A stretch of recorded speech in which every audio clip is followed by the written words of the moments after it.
A new leaf. As Jackson Greene sped past the Maplewood Middle School cafeteria, his trademark red tie skewed slightly to the left, a yellow number 2 pencil balanced behind his ear, and a small spiral-bound notebook tucked in his right jacket pocket, he found himself dangerously close to sliding back into the warm confines of scheming and pranking. Ignoring his empty stomach, he wove through the mob of students at the vending machines and continued toward the exit. Maybe he could convince Mrs. Cow to let him raid the machines during study hall next period. He could even offer to share his food with her. Surely she had skipped the cafeteria's chicken enchiladas, too. Or maybe he could just forego a pass from the main office, slip out of class, pick the lock, and sneak into the teacher's lounge. He knew all about the Hershey's bars Coach Rainey hid behind the stacks of dust-coated styrofoam cups. The extra ham and Swiss sandwich Mr. James, the security guard, always packed for a light afternoon snack. The box of mocha caramel cupcakes Assistant Principal Nelson brought for the Junior National Honor Society's Welcome Back Social. It would have been easy. So easy. Jackson pushed these thoughts out of his head. It was only September. He refused to jeopardize 4 months of model behavior for a quick snack, no matter how hungry he was, no matter how simple it would be, no matter how much the idea tingled his spine. He paused at the door and glanced at the Gabby de la Cruz for President poster, her name in big, bold, loopy letters. His fingers tightened around the note in his pocket. When he reached the garden, he moved the note to his shirt pocket, then peeled off his blazer and folded it across the wooden fence. He was probably the only student at Maplewood, if not in all of Columbus, Ohio, who received notes the old-fashioned way. Most students used their cell phones to send messages, but he wasn't allowed to carry one during the school day. Yet another consequence of the Kelsey job. He pulled a pair of shears from the tool shed, then walked past red rose bushes and maroon marigolds to the far corner of the garden. He was almost finished pruning one of the peony bushes when he heard footsteps. His long brown fingers tightened around the shears. "You're late," he said. Charlie de la Cruz raised his hand to block the sun from his eyes. "Got stuck in the newsroom." Of all the places they could meet, Charlie couldn't believe that Jackson wanted to talk out here. Sure, he knew that Jackson liked the Botany Club, probably as much as Charlie enjoyed being editor of the Maplewood Herald, but it was noon, and there wasn't a cloud in the sky. Charlie had only been outside for a few minutes, but his eyes were already beginning to burn, and he could feel the perspiration spreading across his forehead. Of course, Jackson hadn't even broken a sweat. "Any day now," Jackson said, snipping another leaf. "You're the one who said Gabby needed help." "She does." Charlie sneezed. "Stuart Hogan dropped out of the election. Keith's running for president." Jackson missed the brown leaf he was aiming for and snipped a healthy green one instead. "Are you sure?" "I just interviewed Naomi. She told me." Naomi Sinclair was running for student council secretary. She was also Keith Sinclair's cousin. If anyone would know, she would. "Didn't the deadline to turn in applications already pass?" Jackson asked. "According to my sources, there's some loophole that allows the school to extend the deadline in special circumstances." "Well, that's crazy. Mr. Pritchard would never." "It wasn't his call. From what I hear, Dr. Kelsey overruled him." Jackson looked at Charlie. "Does Gabby know?" "I don't think so, but word's beginning to spread. She'll find out soon enough." He paused to stifle another sneeze. "So what's the plan?" he asked, wiping his nose. "What should we do?" "Nothing." Jackson cut another healthy leaf, barely missing his tie. "Gabby can still win." "I don't know, Jackson. I don't trust Keith." Charlie stepped around the peony into the narrow space between flower beds. As he knelt beside Jackson, his stomach grumbled. "There's a whole cafeteria full of food back in the building, you know." "Do I look like I have a death wish?" Charlie asked. Jackson finally smiled. "What did Naomi say? Did she give you any reason to believe that Keith was up to something?" "She didn't tell me anything concrete. It's just a hunch." He elbowed Jackson. "You're the idea guy. If you were Keith, how would you guarantee your win?" "Well, I'd make signs and encourage students to vote." "Come on. This is Keith Sinclair we're talking about. The guy you beat in the Blitz at the Fitz. The guy who squealed about the midday PDA. Can't you just call it the Kelsey job? You're the one who calls it that. Charlie sneezed again. And can we talk somewhere else? My allergies are killing me here. It's probably the cedar trees surrounding the football field that are making you sneeze. Jackson rose from his crouch, then helped Charlie to his feet. And I don't plan cons anymore. Period. He squeezed past Charlie and walked to the tool shed. Charlie's stomach grumbled again as he followed Jackson. You can't stand by and do nothing. Jackson returned the shears to the shed. That's exactly what I plan to do. But I'm done talking about this. He turned around and waved a gray vinyl wallet at Charlie. Look what I found. Hey! Charlie felt his now empty back pocket. At least you can still make a decent pull. There's only one person I know who can do it better. Jackson opened the wallet, then turned it upside down. It was empty. Charlie shrugged. Information doesn't come cheap, you know. Jackson pulled a few bills from his pocket and stuffed them into the wallet. Get yourself some lunch. I'm sure you can find something in the vending machines. He tossed the wallet to Charlie, grabbed his jacket, then turned toward the building. Wait, what about Gabby? You know your sister better than anyone. Jackson loosened his tie, pulling it even more to the left. The last thing she wants is help from me. Jackson's ex-friend. When Charlie stood in the garden and watched Jackson Greene walk away, his twin sister, Gabriella, sat in the cafeteria, jotting down some points she wanted to cover in her election campaign. However, her campaign committee, the Fighting Dolphins basketball team, was more interested in other matters, like boys and clothes and the next volleyball game and, well, boys. Guys, please, Gabby said, slapping the notebook on the table. You can't force me to run for president and not help. I need a plan. Lynn Thurber arched her eyebrow. Hold on, we didn't force you. You nominated me without telling me, Gabby said, wagging her finger at Lynn. Then she swung toward Fiona, who was ripping open a packet of ketchup with her teeth. And you collected signatures without telling me. Fiona squeezed the ketchup onto her plate. You could have said no. But you... Let me see that, Lynn said, grabbing the notebook. More computers in classrooms. A better selection of organic cafeteria food. More participation in Spirit Week. She dropped the notebook. See, this is exactly why you should run. But save it, Lynn replied. Although she was 6 inches taller than Gabby and Fiona, she slouched just enough to mask the difference. Anyway, I don't see what the big deal is about the election. You don't see Fiona worrying about a slogan. Fiona dipped a kettle chip into the pool of ketchup. Yeah, but nobody knows or cares what the student council historian does. She popped the chip into her mouth. And I'm running unopposed. Gabby might as well be unopposed. The only reason Stewart's even running is because Mr. Siegel promised him extra credit. Gabby shook her head, letting her ponytail sway across her shoulders. That doesn't matter. I still need to put a platform together, she said. Rule number 1, no matter how simple a job looks, always plan before you act. A poorly constructed plan usually yields undesirable results. Fiona frowned. Rule number 1? What's that all about? Gabby closed her eyes. Jackson Greene and his stupid code of conduct. It's nothing. Nada. Just something I picked up. She broke off a piece of her pimento cheese sandwich. Anyway, I see my platform as an opportunity to inform the student body about some of the projects we plan to. Gabby, I know I said I'd be your campaign manager, but I'm not spending my lunch period planning for an election that's 4 weeks away. Lynn nodded toward the far end of the room, where most of the boys' basketball team sat. Omar called you yesterday, right? Gabby glanced at Omar Turner. We texted for almost an hour. Unlike you guys, he was happy to talk about the election. Well, he's also looking for a date for the formal, Lynn said. You want her to go with Omar Turner? Fiona wrinkled her nose. He's kind of boring, and he wears too much cologne. He's cute. Lynn brushed the bangs from her face. Cute beats boring any day.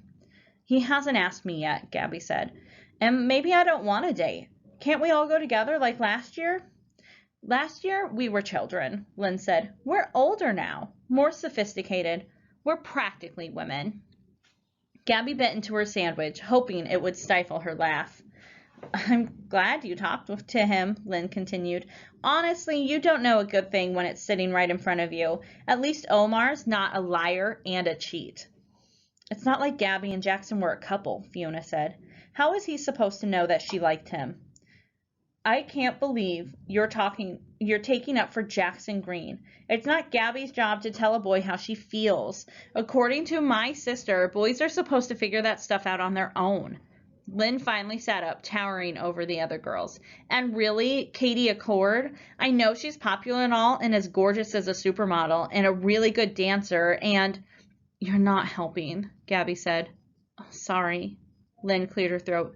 Katie is, she's not supermodel gorgeous. She's, just plain old regular model gorgeous. Fiona finished her chips. Gabby, all I'm saying is that maybe, technically, you shouldn't be so mad at Jackson. Gabby chewed on the inside of her cheek. She had tried to be like Fiona, had tried to look at this logically. She and Jackson had been friends, just friends.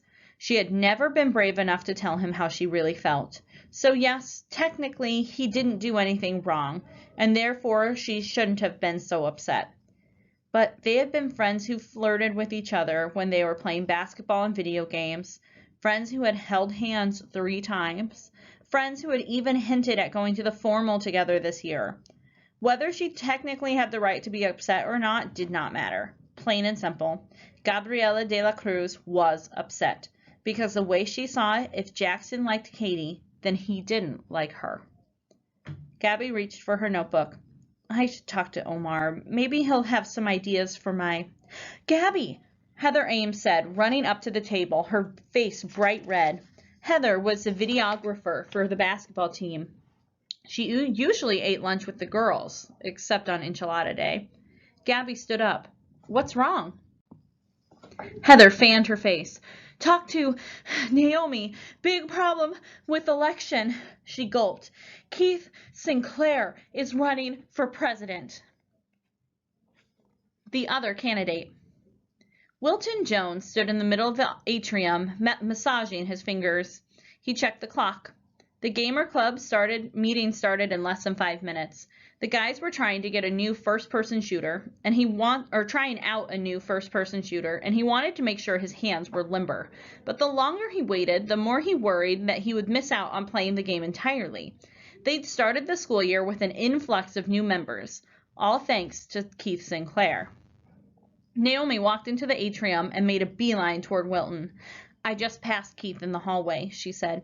He's being swarmed by a bunch of 6th graders. He could probably win the election on their votes alone. Wilton smiled at Naomi. Even though she and Keith shared the same brown skin and black curly hair, Naomi's eyes were much softer than Keith's. Kinder, even. I can't believe Keith convinced you to run for secretary, he said. You know how Uncle Roderick is. He talked my dad into making me run. Something about resumes and transcripts and good schools. Plus, Dad promised to increase my allowance if I won. She tugged on one of her hoop earrings. Money in the bank, especially since I'm the only candidate. An allowance bump, Wilton mumbled. I should have thought of that. He was running for treasurer. Although he wasn't unopposed, he felt pretty good about his chances against Lonnie White. Can you give Keith my share of the signatures? She asked, pressing the papers into his hands. My mom's already outside. He nodded. It looked like he wasn't going to make it to Gamer Club meeting on time anyway. After a few minutes, Keith finally appeared from the math wing, surrounded by a few 6th graders with basketballs. Must be hard being so popular, Wilton said, after Keith dismissed the last of the boys. What can I say? I took us to the district championship last year, and people love a winner. Keith glanced at the papers in Wilton's hands. Are those the signatures? I got 20, and Naomi got 15. He handed Keith the papers, then checked the clock. You'd better hurry. Your application packet is due to Mr. Pritchard, like now. Keith squinted as he studied the nomination forms. With the 20 signatures he had collected, he was well over the 50 signature requirement.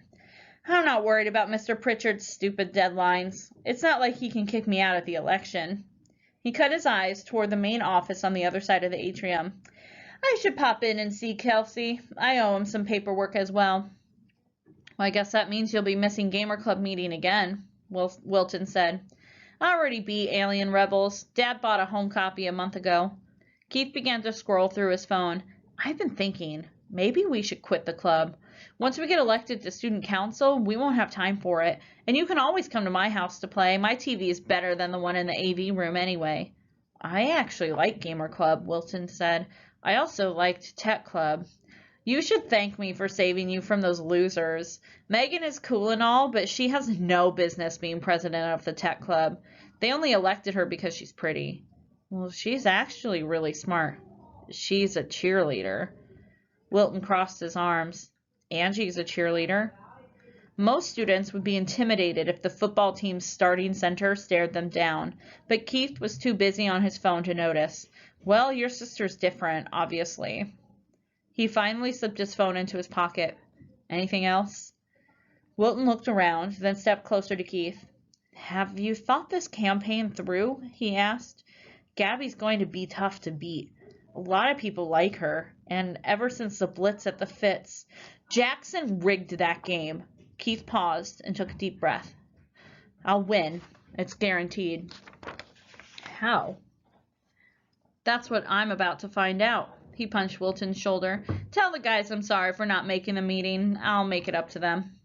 Keith crossed the atrium and entered the main office. Ignoring the two administrative assistants, he walked behind the counter to Dr. Kelsey's door, peeked through the window, and knocked. Dr. Kelsey waved him in. Keith, at least you knocked this time. The principal removed his glasses and placed them on top of the draft of the first edition of the Maplewood Herald. The headline on the front page read, Chicken Enchiladas, the new Phantom Menace. I figured you'd want this, Keith said, as he pulled a pink sheet from his folder and handed it to Dr. Kelsey. So all I have to do is fill this out, and your father will transfer the funds to my account? You mean the school's account? Yes, Dr. Kelsey said, squirming in his chair. Of course. Keith grinned. My dad will transfer the funds to whatever account you like, as soon as the election is over. He leaned against the desk and looked down at Dr. Kelsey. Have you figured out how you plan to, how should I say it, secure my win? Why don't you let me worry about that? Dr. Kelsey placed the form on his desk and rose from his chair, hoping that a subtle shift in height would remind Keith who was really in charge. He may have had to kiss up to Roderick Sinclair for donations and the occasional favor, but he still refused to do it to Roderick's son as well. If that's all. One more thing. Have you read the student council bylaws lately? Dad had one of his lawyers go over them last year when I was having all that trouble with the tech club. Keith pulled a booklet from his backpack. What if I told you I had a way to make some permanent changes to a few clubs without you or any of the teachers getting involved? He tossed the bylaws to Dr. Kelsey. I tabbed it for you. Take a look. Dr. Kelsey read the highlighted passage, then read it again. Let me guess. The Botany Club and the Tech Club. Dr. Kelsey handed the bylaws back to Keith, thinking he certainly was a Sinclair all right. No mercy. So, what do you think? Keith asked. You get your money, I get the election, and a couple of clubs bite the dust in the process. A couple? Dr. Kelsey glanced at the school newspaper. Why stop at 2? Memories and memorabilia. When Hashimi Laranji wheeled his bike around his house, the last thing he expected to see was the metal door to his shed propped open. Given that the shed housed all of his tech equipment and memorabilia, the open door would have been troubling in itself. However, the object keeping the door ajar was the MAPE, or most awesome phone ever, the cell phone he had built from scratch. It contained an Omnitask 3000 multi-core processor, tri-band Wi-Fi technology, 2 GPS chips, a 20-megapixel camera with zoom and flash, voice recognition software, Bluetooth, an accelerometer, a gyroscope, and a slide-out keyboard. Its battery could last for a week on a single charge, and it could theoretically jumpstart his mother's minivan. Sure, it weighed a pound and was too big to hold in one hand, but it was still technological perfection. And now someone was using it as a doorstop. Hashimi parked his bike outside the shed, stepped inside, and picked up the phone, allowing the door to slowly close behind him. Everything looked untouched, from his piles of popular science magazines to the Kirk, Spock, and McCoy action figures lining one of his shelves. He crammed the phone into his pocket and picked up the closest weapon he could find, a replica of the Lurpa that Kirk and Spock had used in Star Trek Episode 34, Amok Time. He cleared his throat. Hello? Anyone here? Back here, a familiar voice replied. Hashimi rounded a workbench and found Jackson Greene at the back of the shed, kneeling in front of a wooden door propped against the wall. Everything about the door was old and rotten. Everything except its shiny silver lock. Hi, Hashimi said. Sorry, Jackson said as he shimmied a long metal pick into the deadbolt keyhole. I got tired of being at home by myself. I figured I'd hang out here, but since you weren't around, you could have emailed me. You didn't have to break into the shed. I tried to text you using the MAPE, but it doesn't work. Hashimi nodded. It's a beta version. I had to delete the dialing commands to make room for the gyroscope software. Jackson repositioned the pick and squinted at the lock. Yeah, that makes perfect sense. So how did you break into my shed, if you don't mind me asking? Jackson glanced at the open padlock by his feet. 03-22-33. Captain Kirk's birthday, right? Hashimi scratched his head. Seriously? You're carrying a Star Trek battle axe. It's called a Lurpa. All I'm saying is your lock combination is way too easy to crack. Jackson removed the pick from the lock hole, grabbed a screwdriver, and began disassembling the deadbolt. At least I got through one lock today. Still can't crack the Guten Babel? Jackson shook his head as he wrapped the deadbolt in a thick shop rag and placed it by the base of the door. Pickable or not, the Guten Babel 4200 was a thing of beauty, and he didn't want to scuff it up. So what else happened today? He asked. Nothing, except Megan bailed on us right after the tech club meeting. Hashimi brushed some loose green and red wires from a stool, then slumped onto the seat. We were all supposed to hang out at Kino's house to work on the robot for regionals, but she had other plans. She probably had to run off and share the latest gossip with the drama mafia. Jackson, what's she doing helping you guys with the robot anyway? I thought she was a chemistry geek. Chemistry, electronics, programming. She can do it all. She's like the Thomas Edison of middle school, except, pretty and not dead. Jackson dusted off his jeans, which were still speckled with bits of leaves, petals, and pollen. So, is that it? Nothing else crazy happened today? Yeah? Why? What did I miss? I'll tell you later. Let's play some Ultimate Fantasy 3. No! Hashimi leapt from his chair. Anything but that. Okay. Jackson picked up the padlock and tossed it to Hashimi. How about something to eat then? My house or yours? Hashimi placed the lock on the table, then wiped his glasses. What type of ice cream do you have? Jackson thought for a minute. Vanilla. My place, Hashimi said. I have chocolate chip. After a quick pit stop in the kitchen, they headed to Hashimi's bedroom. It rivaled the size of most garages, yet it still was overflowed with junk. Or rather, memorabilia. Hashimi took a bite of ice cream as Jackson flipped through his video game collection. Skater Boys Dance Explosion? Jackson asked. Really? Do you have a set of Skater Boys dolls as well? My doctor says it counts as exercise, Hashimi said. Jackson tossed Dance Explosion to the side and settled on Zombie Pirates. 10 minutes later, they had restarted the game 4 times as they both kept making careless mistakes. Clearly, this hasn't been a good day for either of us, Jackson said after he accidentally sliced off Hashimi's hand with a cutlass. He paused the game. There's something I should tell. She has a boyfriend. What? Megan Feldman? She has a boyfriend. That's why she bailed on us. Hashimi stared into his half-full bowl of ice cream. He has a copy of Ultimate Fantasy 4. That's not supposed to come out until Christmas. I know, Hashimi said. Ultimate Fantasy 4. How am I supposed to compete with that? Do you know who has it? Is it a student at Maplewood? Thanks to his father's job, Keith often received new games before they were officially released. He had had an impressive collection until Jackson liberated the games during Keith's birthday party last year. Don't worry, Megan promised us it wasn't Keith. Hashimi scooped an extra large chunk of ice cream. I guess I thought, with the formal and all, if she were going and I were going, maybe I could ask. You're better off. Who wants to go to a stupid dance anyway, especially with Megan Feldman? She'd just blab about it to the entire school. Jackson looked out the window toward the basketball hoop hanging above his garage next door. How many times does she have to apologize? Hashimi asked. She didn't know her friends were going to tell Keith. Forget it, Jackson said. It's done. I'm over it. He finished his ice cream and placed the bowl on the desk. There's something important I need to tell you. Just promise me you won't freak out. Wait, you're not Megan's boyfriend, are you? Of course not, Jackson sighed. Keith Sinclair is running for student council president.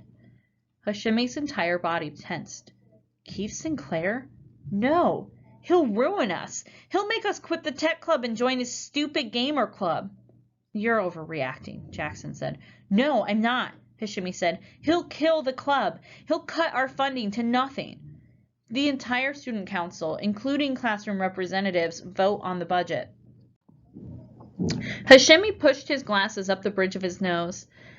Not if they don't reach quorum. In these instances, the executive council can pass rules on student council's behalf. That includes budgets. He placed his bowl on top of a stack of technical journals. That's exactly what happened last year. You mean when Keith convinced student council to give the gamer club part of the tech club's money? That's how it ended up. But first, Keith tried to get the executive council to move all the money over to the gamer club. He even showed them in the bylaws where they could do it. Lucky for us, Gabby made it to the meeting and stopped them. We still had to raise money for nationals, but not as much as we would have if they had taken it all. Jackson reached for his jacket, which he laid across Hashimi's bed. Maplewood had some crazy rules when it came to the way student organizations were run, all designed to empower students to make their own responsible choices. But he had never heard of anyone actually using the student council bylaws to limit a club's funding. How many classroom reps have been in attendance have to be in attendance to meet quorum? He asked as he fumbled through the pockets for his notebook. 75%, I think. Jackson flipped open his notebook and did the math. That's what? 20 students? 25? There's no way that many reps make it to every meeting. He turned to a blank page and began listing the candidates running for office. So, are you really telling me that the 5 kids on the executive council can decide the budget for every student organization? Not even that many. They just need a majority vote. Jackson stopped writing.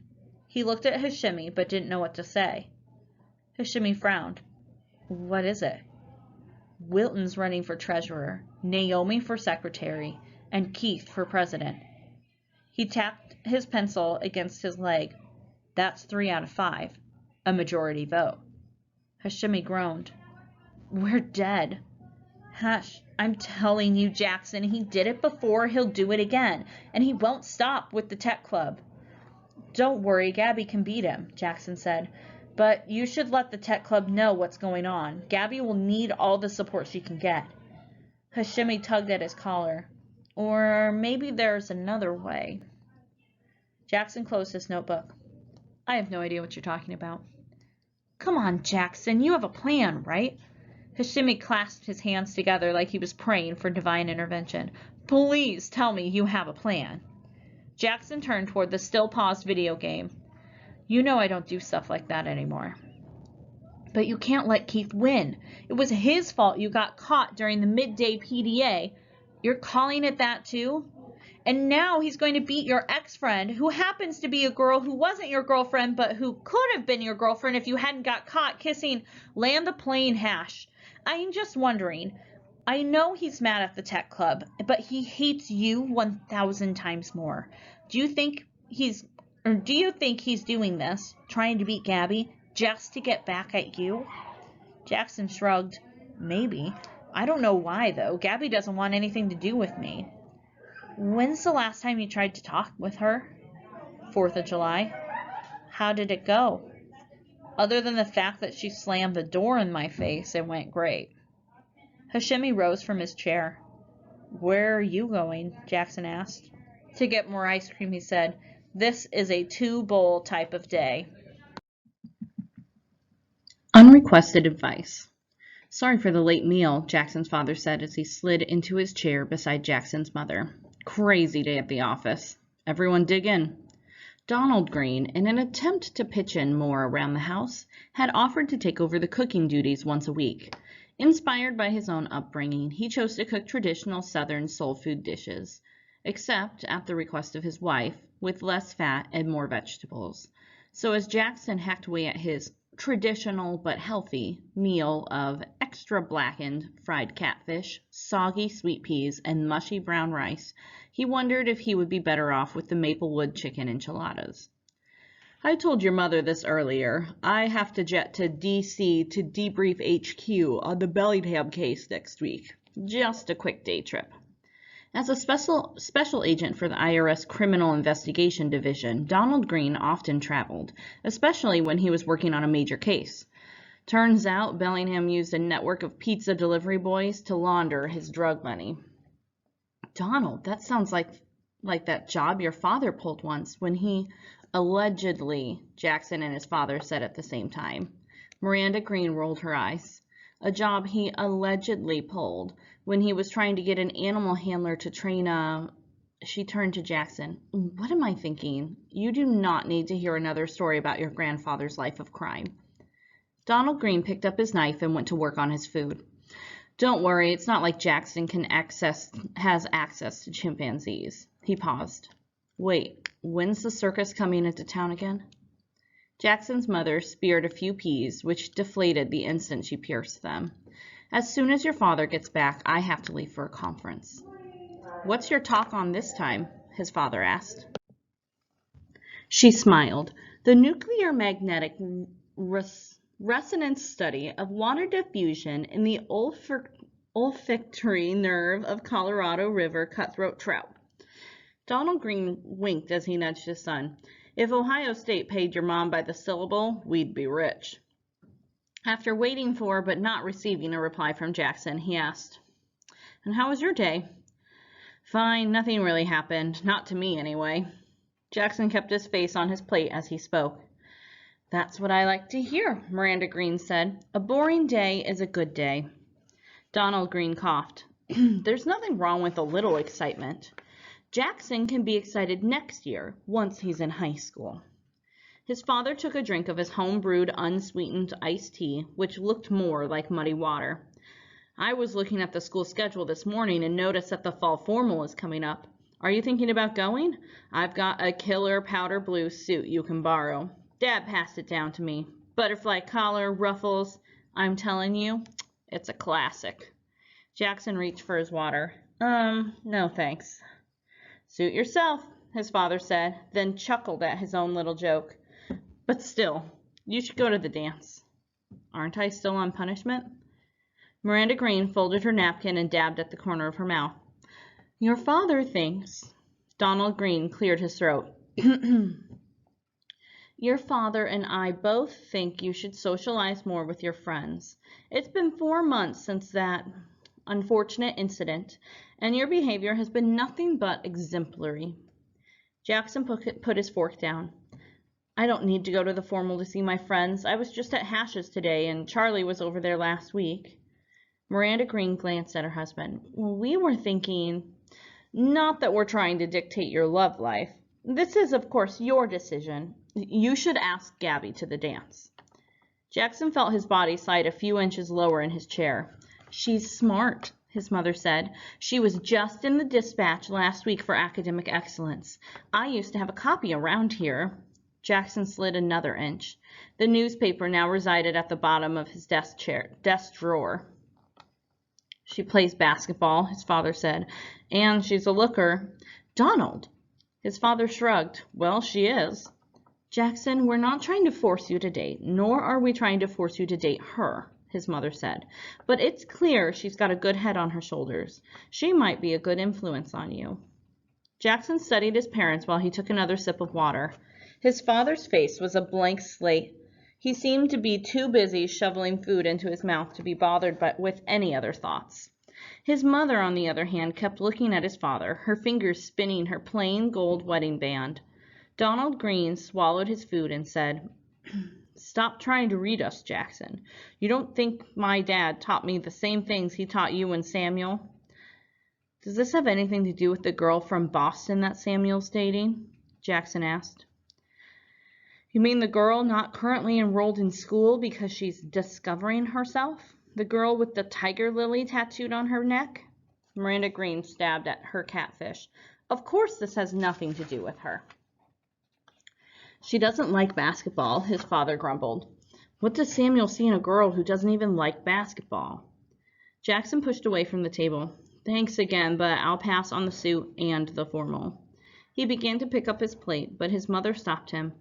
"Leave it. I'm heading to the kitchen in a few minutes," she said. She placed her hand on his arm. "And honey, Gabby won't be mad at you forever." "What makes you think me not wanting to go to the formal has anything to do with her?" Jackson's father laughed. "You're not the only one that can read people, kiddo." Miranda Greene sighed. "Don't get me wrong. I don't know what possessed you to kiss that other girl. Really, teenage boys are so dumb. But Gabby understands how sorry you are. She'll come around. And if things don't work out with Gabby, you could always ask that Katie Accord to the formal," his father said, leaning back in his chair. "I have to admit, that took some guts. Even Samuel wasn't bold enough to kiss the superintendent's daughter in public at Maplewood." "Donald, don't encourage him." "I'm not." "I'll be in my room," Jackson said, although he suspected his parents were too busy arguing to hear him leave. There was an email waiting for Jackson when he opened his laptop. From Lincoln Miller to election candidates. Blind carbon copy, Jackson Greene. I have fielded a few questions concerning the nominations for the upcoming student council elections. In order to ensure a transparent process, I'd like to meet with the candidates and any interested students to discuss the election. We will meet in the auditorium tomorrow at 7:30 a.m. Please come. After all, this is your election. Lincoln Miller, Chair, Maplewood Student Honor Board. Jackson stared at the message for a few seconds, trying to will himself to press the delete key. Finally, he saved the message to a folder, grabbed his clock, and set an alarm for 6:30 a.m. An innocent bystander.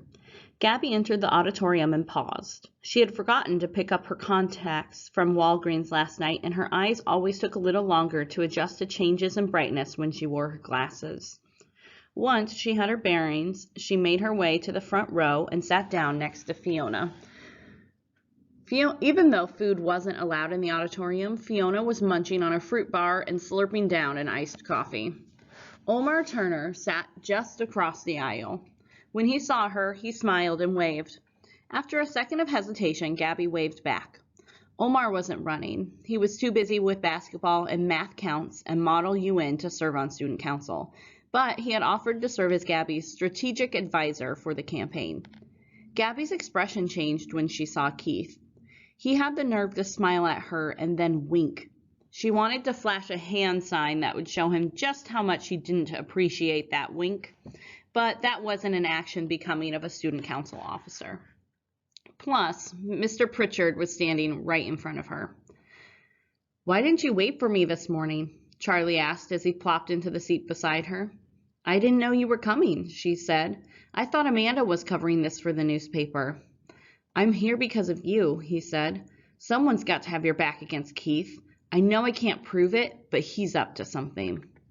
"We've already gone over this, Charlie. The last thing I want is you and Jackson using my campaign to wage a war against Keith Sinclair. I can handle him on my own." Charlie snorted. "Well, you don't have to worry about Jackson. He's taking a pass. He's retired." Gabby tugged her ponytail. "Good. You should do the same." A few minutes later, Lincoln Miller took the stage. He coughed into the microphone and it screeched. "I'm glad you all could make it this morning, especially on such short notice. I was worried that no one would see the email. He glanced at Mr. Pritchard, who sat stone-faced on the edge of the stage. I know there are some concerns about the nominations process, he said. So Mr. Pritchard and I wanted to address any questions now before we move on to the next step in the election. He tapped his note cards against the podium. As most of you know, Stuart Hogan dropped out of the race on Friday afternoon. Dr. Kelsey felt that, in the spirit of presenting the student body with multiple options, we should allow Keith to enter even though the deadline had passed. The auditorium buzzed. I know some of you are unhappy with this, Lincoln continued, but the bylaws clearly state that the advisor or the administration can extend the deadline as necessary to encourage competition. He exhaled. Any questions? Charlie looked around. Everyone was looking at their laps or the floor. Everyone except Keith. Charlie finally raised his hand. Carlito, Gabby whispered. Let it go. Don't worry, he mumbled back. Not waiting to be recognized, he said, I don't have any issues with Keith running for president as long as his application packet was submitted correctly. It was, Keith piped up from his chair. Charlie kept his gaze on Lincoln. When did Keith turn in the forms again? Lincoln looked at Mr. Pritchard. I'm not sure. Mr. Pritchard rubbed his graying beard. Keith turned in his packet this morning. Charlie leaned forward. But I thought it was due yesterday. Keith was a little late turning in his paperwork, but Dr. Kelsey felt that we should accept it given the circumstances, Mr. Pritchard said. As Lincoln stated, this flexibility is well within the bylaws. I wonder what else the bylaws clearly state, Charlie muttered. It was meant to be a snide comment, but Mr. Pritchard decided to answer the question. The bylaws also allow the administration to aid the honor board in the election process, he said, which means the main office will be responsible for collecting and tallying the votes. But that's my job, Lincoln said. I know, Mr. Pritchard said, his voice quiet. I'm sorry. He faced the audience. Unless there are any other questions, I'll see you all after the election at our first student council meeting next month. As the other students exited the auditorium, Charlie dragged Gabby toward Mr. Pritchard. Lincoln was already in front of him. But it's my job to oversee the election, Lincoln said. It's always been the chairperson's job. It's in the bylaws. Dr. Kelsey doesn't want you wasting your time collecting and counting ballots. So who's going to do it? Lincoln asked. I don't know. Mr. Pritchard placed his hand on Lincoln's bony shoulder. I'll talk to Dr. Kelsey again. Maybe I can convince him to let you help with the scoring. He turned to Charlie and Gabby. I'm sorry about all this, Gabriella. I'm sure I'm not supposed to say this, but I was thrilled when I learned you were running. I want you to know I'm rooting for you. Gabby nodded. Thank you. There has to be something you can do, Charlie said. He looked at Keith, who stood by the door with a few of his friends. It's not fair. I'm sorry, Mr. Pritchard said, for what seemed like the 100th time. My hands are tied. Charlie and Gabby returned to their seats to pick up their bags. Keith walked over to them. I just wanted to wish you good luck, he said to Gabby, extending his hand.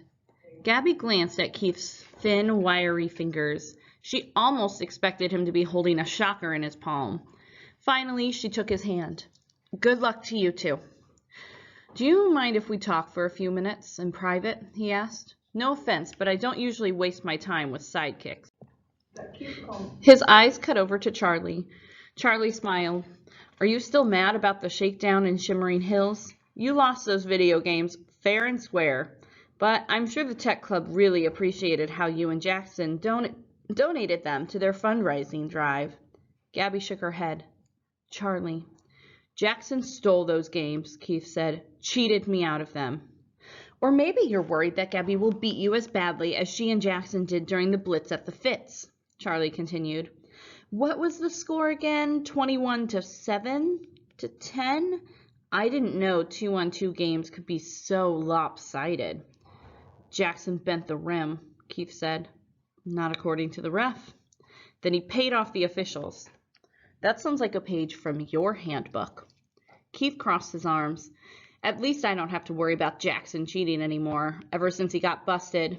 You mean ever since you squealed. Enough!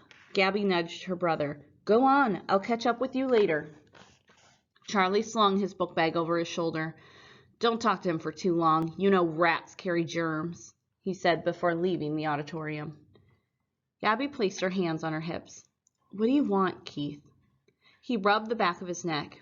I just want you to know, me running for president, it's nothing personal. Okay. I mean, while it would be nice if you would apologize for cheating during the blitz during that pickup game, I won't hold it against you. I'll even promise to reduce paper waste and add more organic food to the cafeteria menu after I win. That's my platform. As my dad says, it doesn't matter who comes up with the initial idea. Success takes a group effort. Gabby rolled her eyes. That was almost as cheesy as Jackson's code of conduct. Come on, Gabby, think about it this way. I win the election, you save the environment. Everybody benefits. Keith's face turned serious. I'm going to win, Gabby. Are we finished here? I have someplace I need to be. He shrugged. Don't say I didn't warn you. As Keith walked to his seat to collect his books, Gabby glanced toward the rear of the auditorium. A shadowy figure had paused in the doorway. The lighting was low, but Gabby could just make out a red tie against a white shirt as the figure slipped through the exit. Time waits for no man. Jackson paused at the entrance to the library and stared at the sign taped to the door. He told himself to breathe, that this would be a quick, easy chat, that she wouldn't mind what he was about to say, that the last 4 months didn't matter. He slowly opened the door. Gabby sat at one of the large tables, her eyes glued to her paper, her hands scribbling away. He proceeded toward her, his feet silent against the red plush carpet. Hey, he said, his voice soft and reserved. Got a few minutes to talk? Gabby tensed as she dropped her pencil and covered her notebook paper with her hands. What do you want? She asked. Jackson took a small step backward.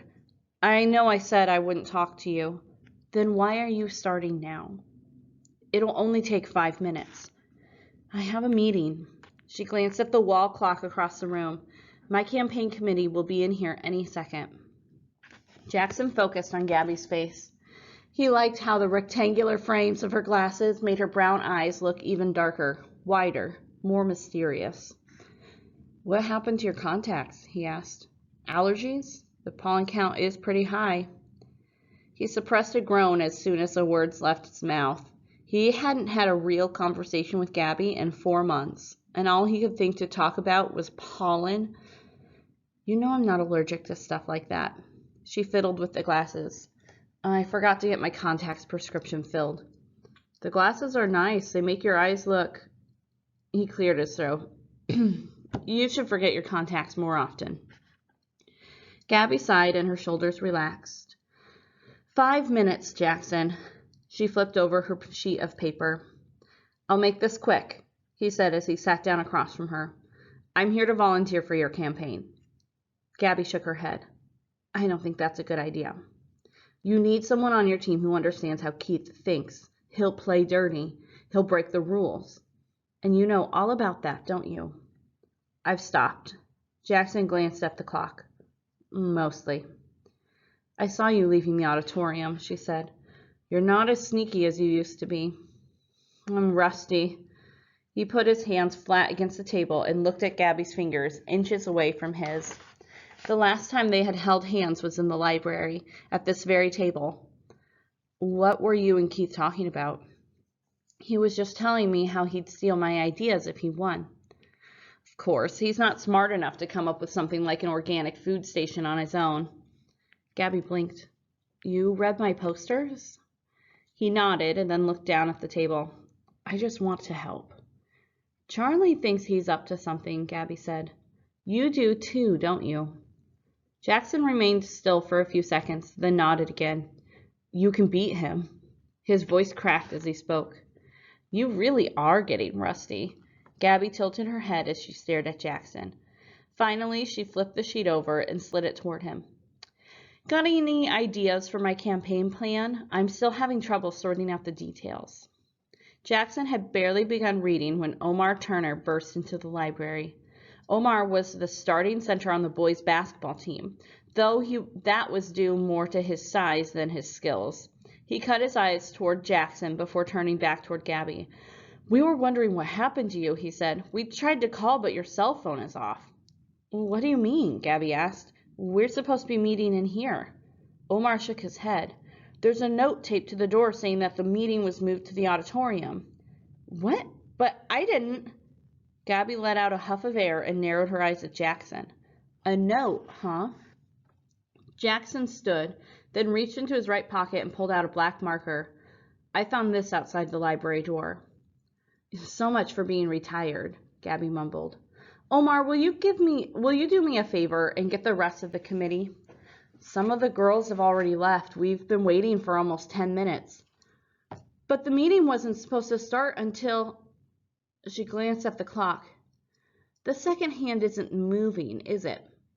Jackson smiled as he placed a shiny 9-volt battery inside the black marker. "I found this with the marker. Honest." Omar stretched his face into a tight smile. So are you on Gabby's campaign committee?" he asked Jackson. "I haven't seen you at the meetings."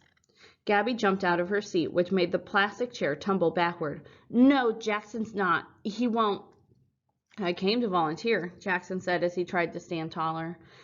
"Thanks for the offer, but—" Gabby circled the table and gave Omar a sideways 2-second hug.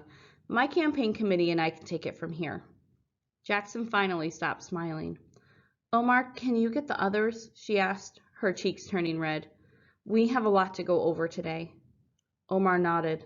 I'll get the others, of course." He was so busy grinning, he ran into a bookshelf twice.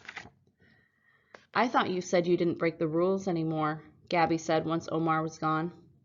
"I said mostly." Jackson held open his hands as if he were signaling defeat.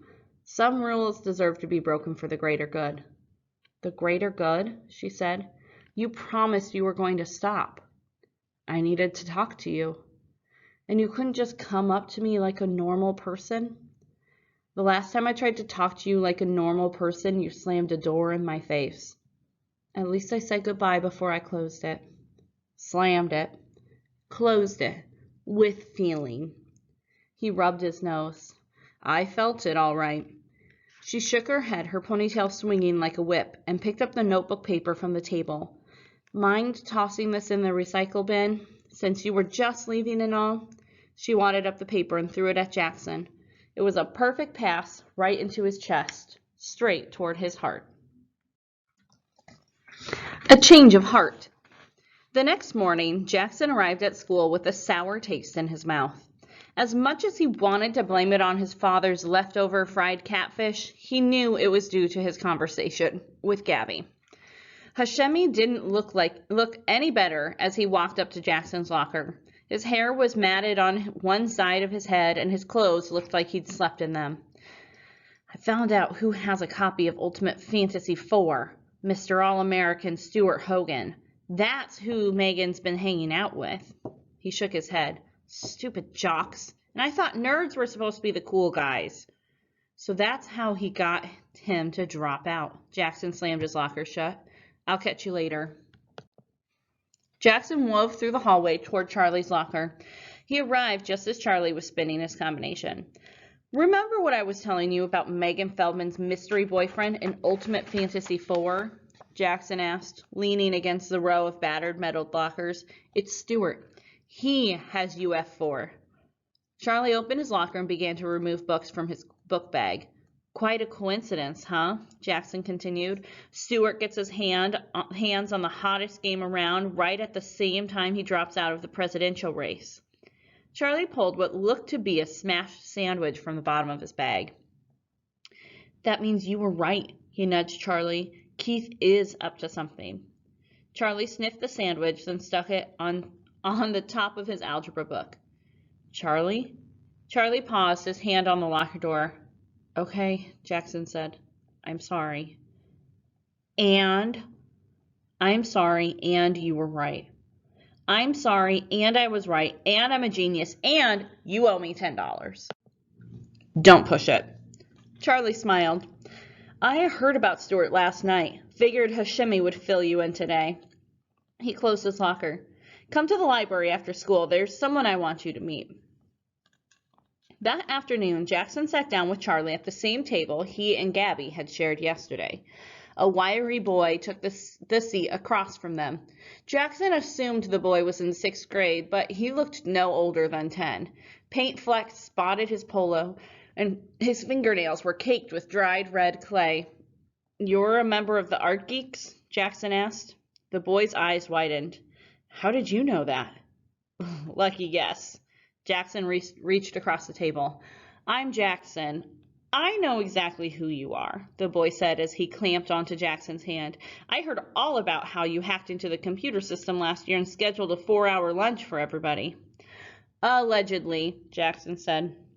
And how you stole the goat mascot from Riggins Middle School and sold it on eBay? I can neither confirm nor deny that act. And then there was a midday PDA. Who else would have the guts to kiss a Mona Lisa like Keith Sinclair's girlfriend? Ex-girlfriend, Jackson said, pulling his hand free from the boy's grip. And it was just a peck. That's not what I heard. Jackson loosened his tie. You're in 6th grade, right? How did you even hear about that stuff? Are you kidding? There are whole websites dedicated to the infamous Jackson Greene. The infamous Jackson Greene. Jackson cut his eyes at Charlie. Really? Don't look at me, Charlie said. Phoebe handles the web content for the Herald. Jackson leaned back in his chair. Since you know so much about me, can you at least tell me your name? Oh, I'm Bradley Boardman. Bradley's the 4th period guidance office helper. He also helps out in the main office. Charlie looked at Bradley. Why don't you tell Jackson what you overheard last week? I was doing some filing, minding my own business, when Keith's dad entered the office. He and Keith look alike, you know. They like both of them should be king of the world. Bradley began to pick at his fingernails. Then Dr. Kelsey asked me to get Keith. When I returned, they disappeared into Dr. Kelsey's office. Then the office ladies left for lunch. So you were alone? Charlie asked. Bradley nodded.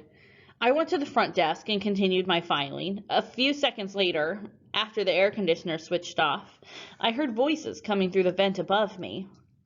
Jackson wanted to hear more about the vent, how wide it was, what the vent plate screws looked like, how easy it would be for someone to climb through, but he pushed those thoughts aside. What did they say? He asked, pulling out his notebook and pencil. I didn't catch all of it. Something about putting Keith in the election even though the deadline had passed. Jackson scribbled in his notebook. Anything else? Keith's dad said something about donating something to the school. Money, I think. Then Dr. Kelsey said something about winning no matter what. Bradley shrugged. But I could be wrong about that last thing. The AC had just powered back on.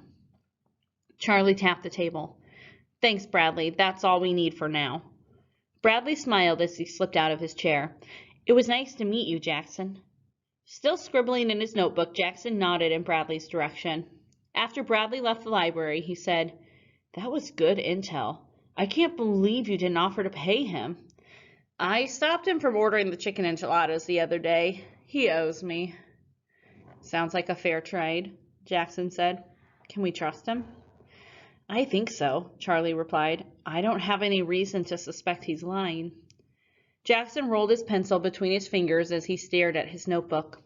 This is major, Charlie. If Kelsey really took a bribe to put Keith in the election, he could get into some serious trouble, like fired. He shrugged. Too bad we don't have any proof. Well, what about the bribe? It'll look like a donation to the school. Jackson scratched through a few lines in his notebook. There's one other possibility. Kelsey might not be in on this. Charlie snorted. Yeah, right. According to Mr. Pritchard, Kelsey has the right to allow someone else to run if there's only one candidate, Jackson said. He might not know that Keith bribed Stuart to drop out. And as crazy as it sounds, Mr. Sinclair's donation could be just that, an ill-timed donation. But Bradley said he heard Kelsey promise Keith a victory, no matter what. He heard something like that. Kelsey could have just been pumping Keith up, telling him that he could win no matter what type of campaign Gabby ran. Come on, Charlie muttered. You can't believe that. No, but I can't disprove it either. Charlie ran his fingers through his hair. So now what? While I want to believe Bradley, I need to find out for myself, Jackson said. I have my weekly meeting with Dr. Kelsey tomorrow. I'll know once I talk to him. He glanced at the wall. Keith had plastered huge, professionally made vinyl banners all over the school, telling students how great he was and why he should be president. They easily dwarfed all the other campaign posters. Jackson sighed. I can't believe I'm saying this, but I need to talk to Keith. The Devil and Jackson Greene. The next morning, as soon as Jackson entered the school, he headed toward Keith's usual hangout. Keith didn't look surprised to see him. No sidekick today? He asked. Or did Speedy Gonzalez finally grow a brain and figure out that he shouldn't cross me? Jackson balled his hands into fists. Even though he and Keith were about the same size, he could tell that Keith was puffing up his chest to look bigger. That's not funny. Can't you take a joke? You see me laughing? Keith picked up his book bag. Come on, too many ears around here.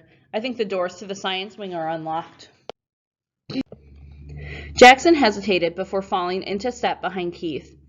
FYI, Speedy Gonzalez is Mexican, not Puerto Rican. Keith kept walking, content to respond to Jackson with silence. As they crossed the atrium, Keith noticed a few of his classmates whispering as they passed. He wondered if they were talking about the midday PDA or the blitz at the Fitz or the shakedown at... Idiot! If he was using those stupid nicknames. Even he was using those stupid nicknames. Jackson Greene ruined everything, even his private thoughts. But now, finally, he had one-upped Jackson. He had proven that he was a Sinclair after all. Then he sneezed. They entered the science wing and stopped outside an empty classroom. Jackson brushed a petal from his jacket. Allergies? Keith's eyes were starting to tear up, but he didn't want to draw attention to it. It's not a good idea to annoy the next student council president, especially when I can destroy that garden of yours. How do you even have time to be president? I figured you'd be too busy buying off the competition with Ultimate Fantasy 4. Aren't you supposed to be begging me to keep your garden funded? Keith asked. Or are you here to ask me to go easy on your girlfriend? She's not my girlfriend. Keith leaned against the wall, and from the way it sounds, she never will be. Jackson twirled his pencil between his fingers, taking in Keith's haughty smile and monogram shirt. Why in the world do you want to be student council president? Did you suddenly develop a case of school spirit? Isn't it enough to be starter on the basketball team and He stopped twirling. What's the name of that fancy boarding school your brother attends? The Winstead Academy. Ever heard of it? Jackson nodded. It was one of the many private schools his mother had threatened to ship him off to. 3 generations of Sinclair men have attended the school, Keith said, but they won't let just anyone in, even if you're a legacy student. You have to have impeccable grades, hundreds of hours of community service, and outstanding extracurricular activities. I've got basketball and debate and the gamer club on my resume, but in order to seal the deal, I need to hold a position that shows leadership and responsibility and crap like that. And nothing looks better on an application than student council president. I can't believe you're doing this just to get into some snobby high school. It's not snobby, it's prestigious, and that's not the only reason I want to be president, Keith said with a smirk. I promised the Gamer Club new AV equipment. He pushed himself off the wall. I know who won't get any money. Stupid botany clubs that plant stupid flowers that cause half the allergies in this school. The same with the tech club, wasting all that money on useless equipment. But how are we supposed to get money? Haven't you heard of bake sales? If you want to be mad at me, fine, but don't take this out on the clubs, and don't take it out on Gabby. Look on the bright side. You can always join the gamer club. Keith checked the time on his phone. I have to go. Got a lot of planning to do between now and the election. Have to get my acceptance speech. Campaign speech ready. He slipped his phone into his pocket. I would tell you to call my cell if you wanted to discuss this more, but I almost forgot. You aren't allowed to carry one. Jackson and the man. Jackson entered the main office and headed into his usual seat directly across from Dr. Kelsey's office. Unlike the main windows, which were one-way glass, the small window pane in the principal's door was clear. Jackson could see Dr. Kelsey working at his desk. He figured he had at least 15 minutes until Dr. Kelsey was ready for him. Keeping him waiting was one of Kelsey's intimidation tactics. So far, Jackson hadn't been intimidated. He settled into his seat and balanced his book bag on his knees. Miss Caroline Appleton, officially the school's senior administrative assistant, but old enough to remember when it was okay to be called a secretary, peered at Jackson over the rim of her glasses. Are you here for your weekly meeting, or are you in trouble? She asked.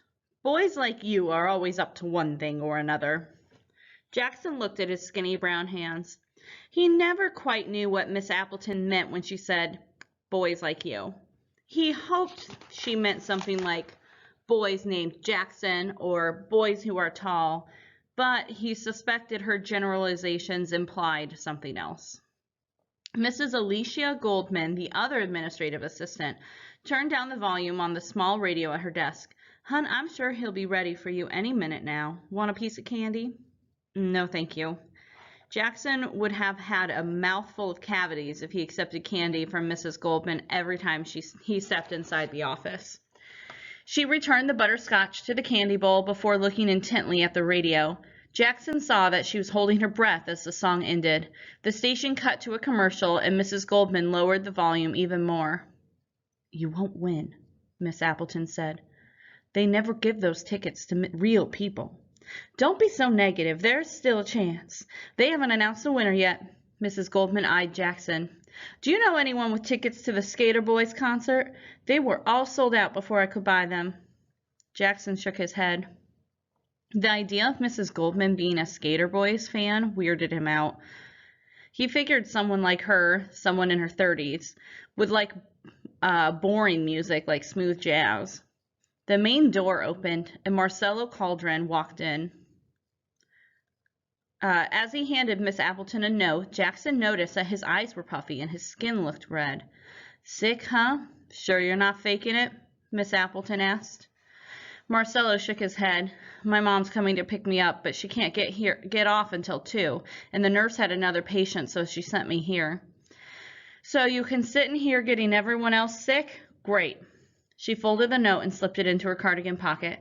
Can't one of your sisters or brothers pick you up? Or what about one of your cousins? I'm an only child. Wasn't it you who had a whole boatload of people in here last week? No, Jackson thought, that was Manuel Sainez. Of course, at the time, Miss Appleton had confused Manuel with someone else as well. Jackson returned to staring at Dr. Kelsey's door. Actually, it wasn't the door that demanded his attention. Rather, the shiny circular lock over the handle captured his gaze. Jackson had heard about the Gutenbabel 4200 and its supposed unbreakability, but he hadn't encountered one until the day he and Katie Accord tried to break into Dr. Kelsey's office. The principal had confiscated Katie's cell phone, and Jackson had promised to get it back for her for a small favor. Piece of cake, he'd said. Then he met the Gutenbabel. He poked, pried, jimmied, shimmied, swore at, and shook the lock, using every trick he knew and a couple he made up. Nothing worked. He was still trying to crack it when he saw Dr. Kelsey, Keith, and a couple of Keith's minions approaching the main office door. As Jackson looked at Katie, he realized Keith probably squealed to get even with both of them. Katie had dumped Keith 2 weeks earlier, the day after the blitz at the Fitz, the day after he had tried to blame the blowout on her. Just like that, Jackson knew how to one-up Keith, so he kissed her. Or rather, he lightly brushed his lips against hers, and Keith's face crumbled like a month-old cookie. In the hour or two that followed, Jackson had actually been proud of himself. He hadn't been able to retrieve Katie's phone, but he had still won. Katie even offered to uphold her end of the deal. She had enjoyed the look on Keith's face as much as Jackson had. Sure, he'd lost a few privileges, but it could have been a lot worse. He hadn't lost anything really important. And that's when Gabby stopped talking to him. 15 minutes later, Dr. Kelsey cracked open his door. "I'm ready for you, Mr. Greene." Jackson entered the small office and slipped into the worn seat in front of the desk. His file sat in the middle of the desk's otherwise empty surface, as it always did when he and Kelsey met. Dr. Kelsey settled into his chair, folded his hands together, and stared at Jackson. Dr. Kelsey had seen enough television shows to know all about police intimidation tactics. Barricading himself in a room with a suspect made the guilty party feel that there was no way out, no escape. It caused them to say things that they normally wouldn't say. Although it hadn't yet worked with Jackson Greene, Dr. Kelsey always noticed how Jackson twisted in his chair and watched the door. He assumed it unnerved Jackson at least slightly, being in a room with an imposing authority figure such as himself. "I talked to Mr. James this morning. He said you've been showing up earlier than usual this week." Dr. Kelsey usually found the security guard useless, but at least he had the common sense to note the comings and goings of Jackson Greene. "Anything you want to tell me?" Jackson suppressed a groan. It was always the same routine. Kelsey spent 10 minutes accusing Jackson of anything and everything that happened in the school over the past week. Then he sent Jackson to study hall, but not before waving the threat of expulsion in front of his nose. Jackson usually spent most of the meeting wishing he was anywhere else. But today, actually, yeah, I have something I'd like to talk about." He leaned forward. "What if I told you that a student involved with the election had violated the honor code?" Dr. Kelsey arched one of his eyebrows. "Are you the student in question?" Jackson shook his head. "I don't want to say anything more, but if you look closely, you might notice a few weird coincidences in the timing. Who's gotten in and who quit?" Even though he wanted Kelsey to investigate the student council elections, he didn't want to explicitly name Keith or Stewart or anyone else. Rule number 4, never rat, no matter what. Dr. Kelsey flashed Jackson a toothy grin. "I know exactly what you're referring to," he said. "Keith gave a friend a gift, and on a totally unrelated note, his friend dropped out of the student council elections." He smoothed the few remaining hairs on his head.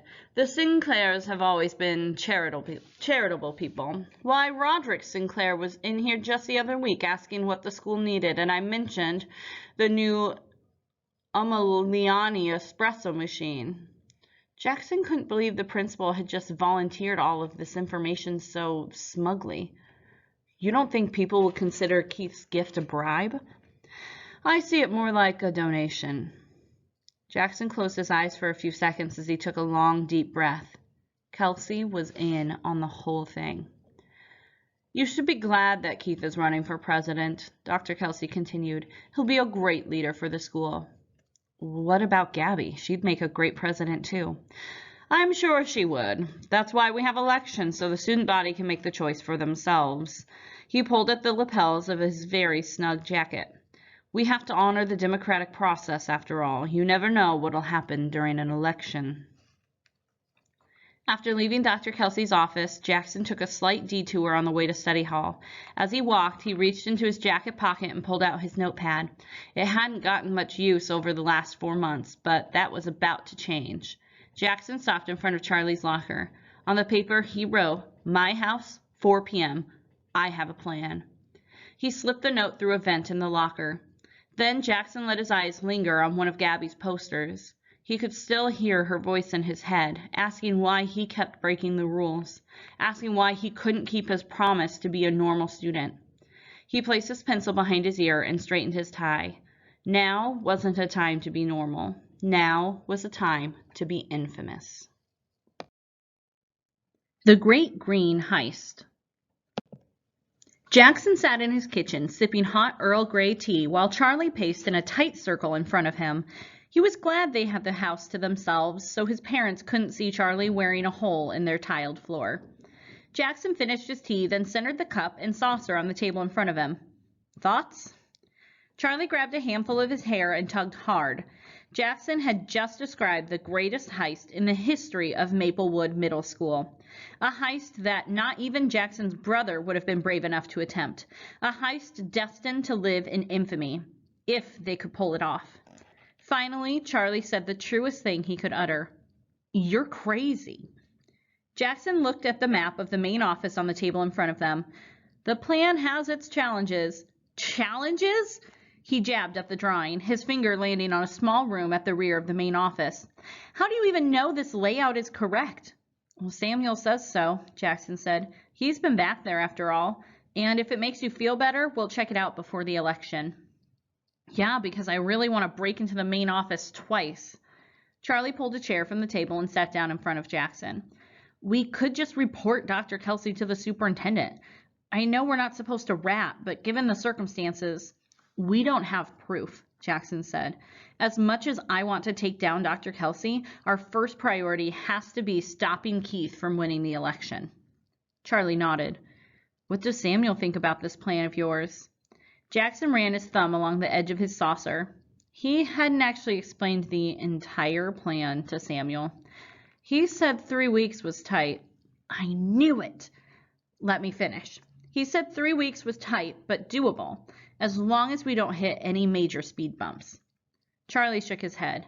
"You know there's no way we can pull this off alone." "I know. We'll need a crew." Jackson opened his notebook and began flipping through the names he had jotted down during study hall. "There are a lot of students with a lot to lose if Keith becomes president. We just have to find people who won't spill." "I'm guessing you want Hashemi for tech support." "We are venturing where few have gone before." Charlie winced at Jackson's Star Trek joke. Hashemi couldn't finish a project if his life depended on it. He nibbled on his lip. Then he said, "We'd be better off with Megan." "No way."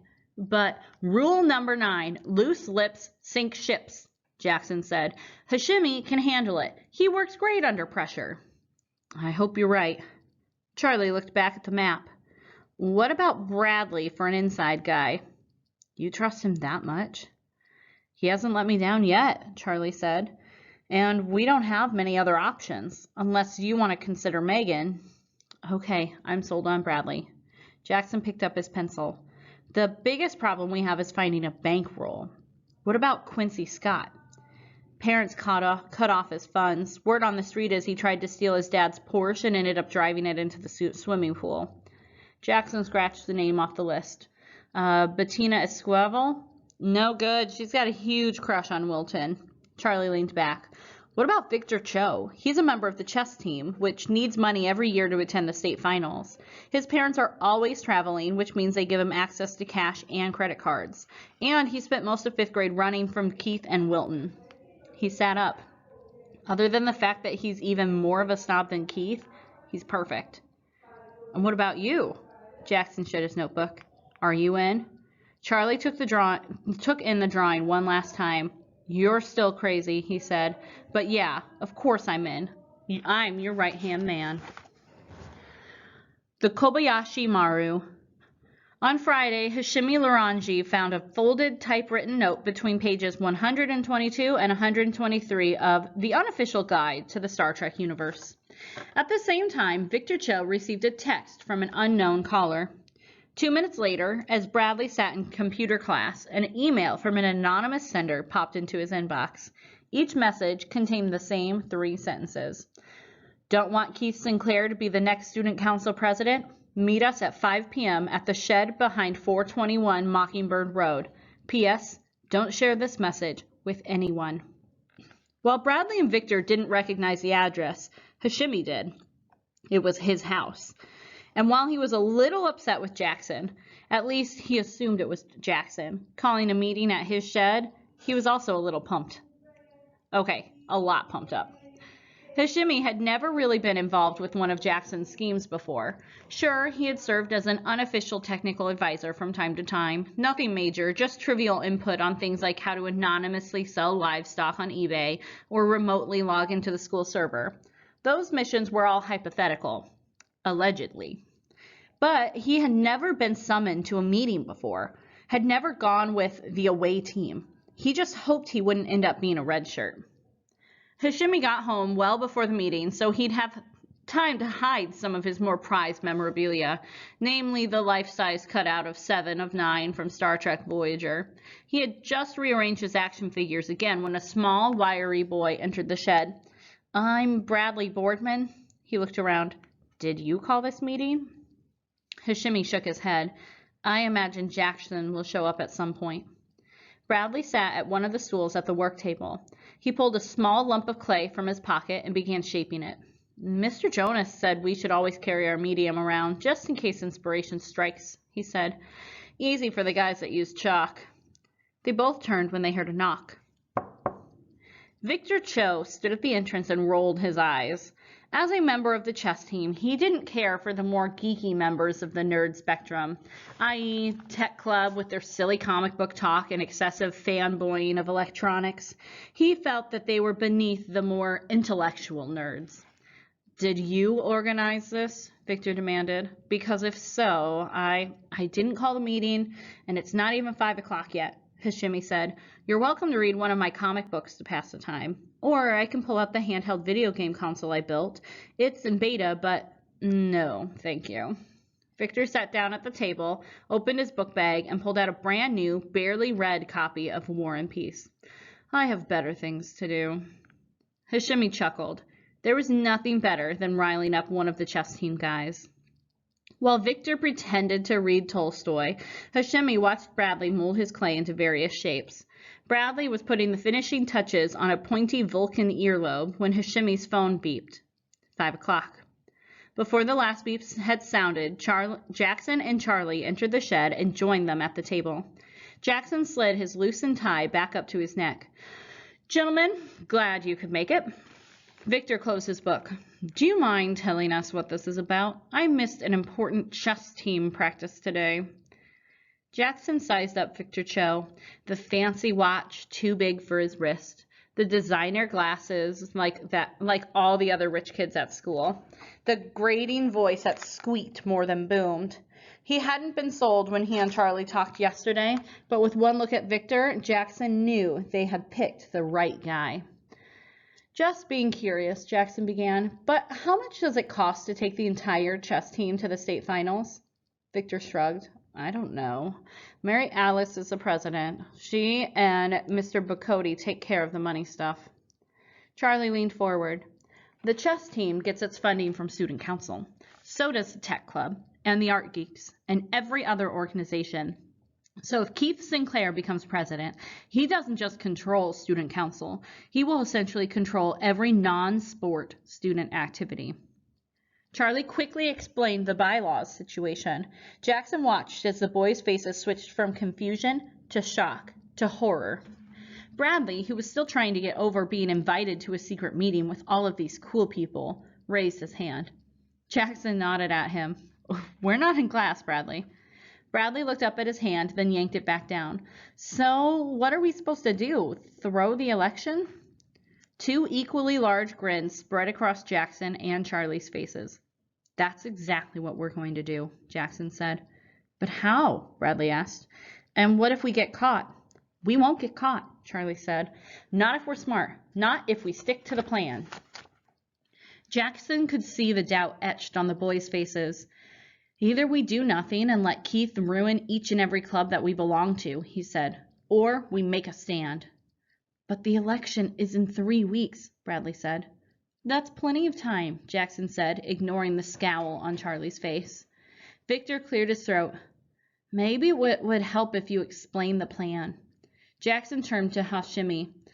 "What's that old Star Trek movie you made me watch last year, the one where Spock dies?" "Star Trek II, The Wrath of Khan," Hashimi yelled. "It's like the best Star Trek movie ever. Much better than that rebooted piece of—" "We get the point," Jackson said. "Why don't you tell the guys about the Kobayashi Maru?" Hashimi bounced in his seat. "The Kobayashi Maru is a test of character. A computer presents the Starfleet cadet with a simulated no-win situation. Lieutenant Savick takes the test at the beginning of the movie. Because there's no way to win, she fails." "She fails?" Bradley mumbled. This wasn't the pep talk he was expecting. Jackson removed his pencil from behind his ear and tapped the table. Refresh my memory. Does anyone figure out how to beat the test? Well, Captain Kirk does. Kind of. He rigs the computer so a win is possible. You mean he cheats, Victor said. I guess you could say he cheats, but that depends on who you ask, Hashimi said. From Captain Kirk's point of view, he wasn't cheating. He just changed the parameters of the test. Hashimi straightened his glasses. Kirk doesn't believe in the no-win scenario. Neither do I, Jackson said. So that's what we're going to do. We're going to rig the election. Tag team.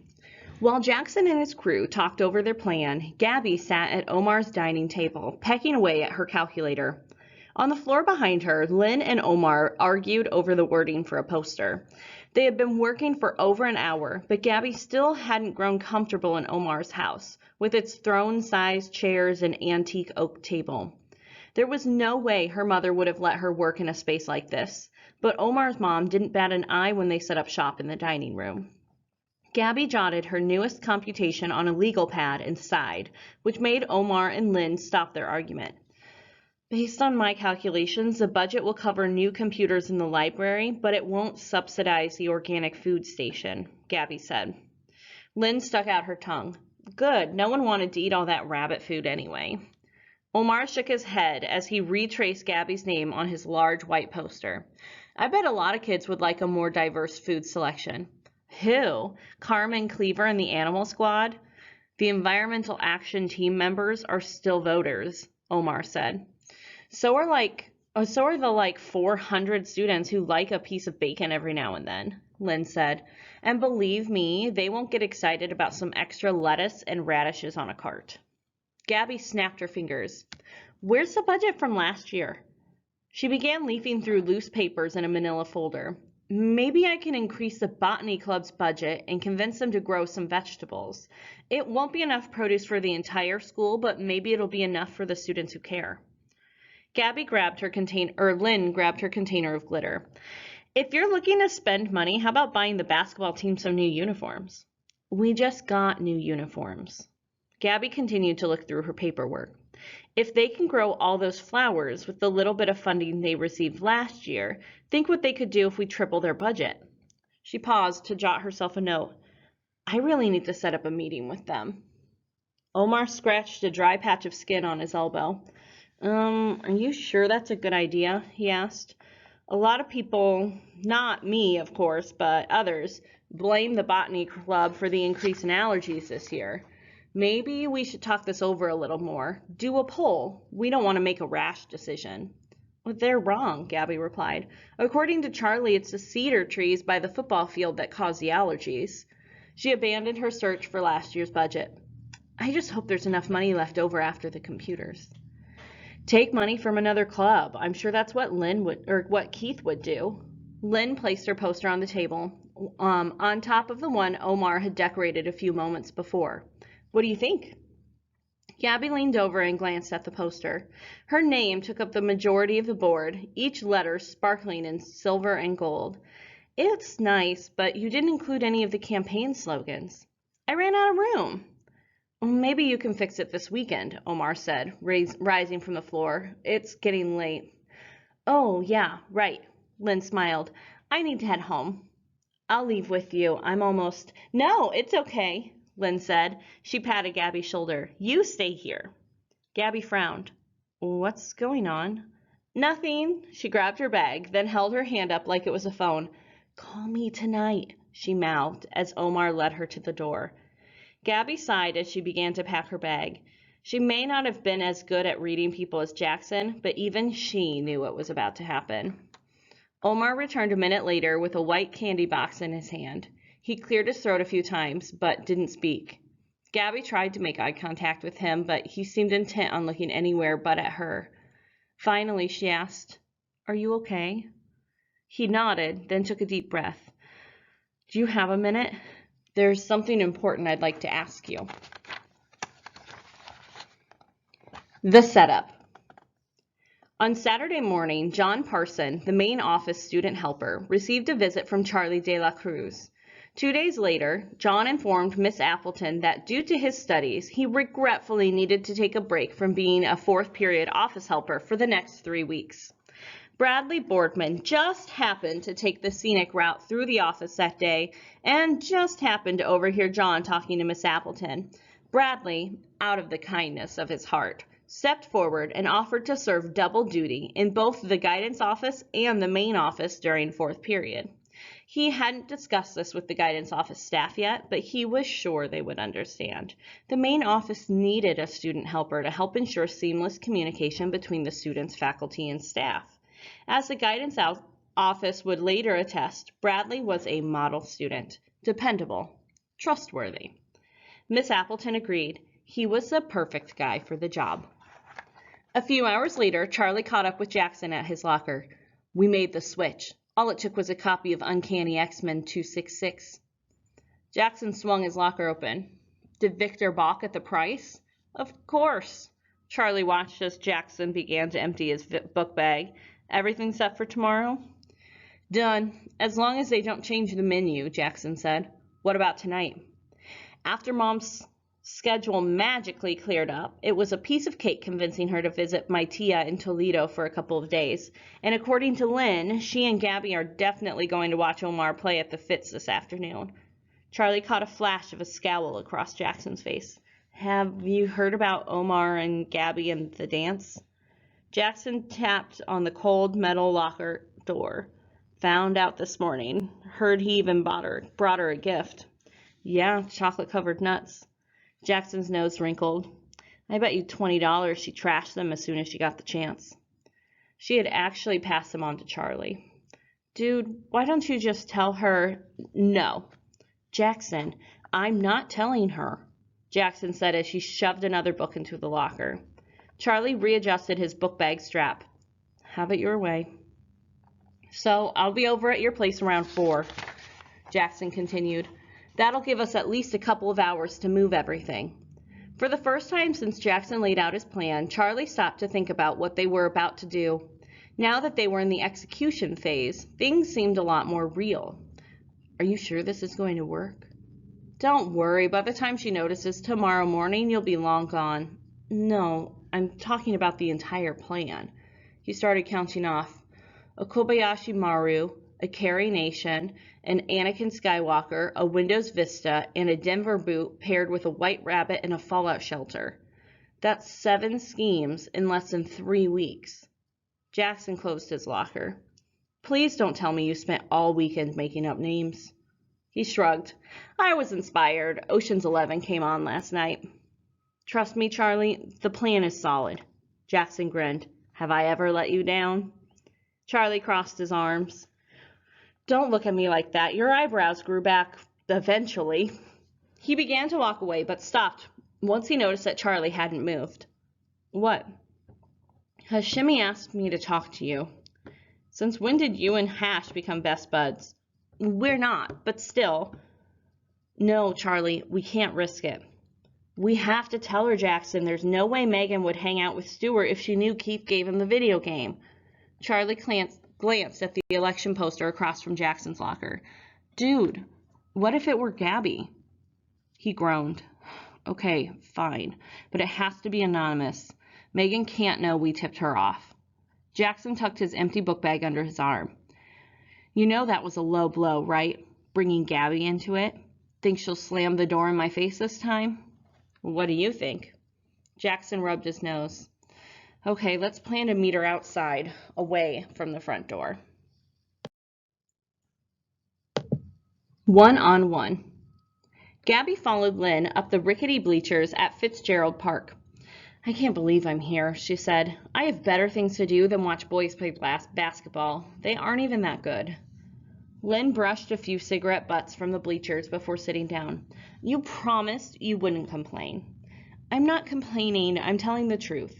Plus, I don't want Omar to get the wrong idea about how I feel about him. I've already complicated things by agreeing to go to the formal with him. You hugged him, Gabby. You gave him a public display of affection. What idea was he supposed to get? It wasn't a real hug, more like a quick sideways shoulder pat.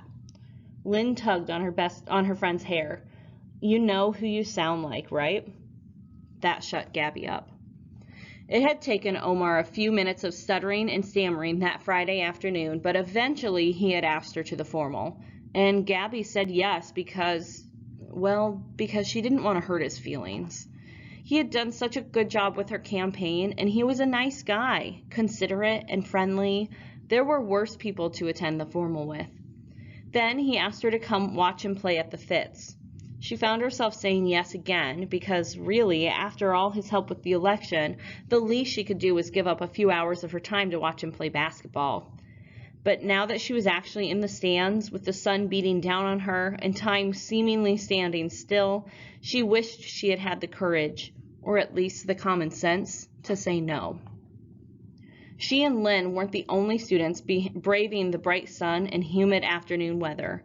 Kids lined both sides of the blacktop, with the high schoolers at the newer, fancier court.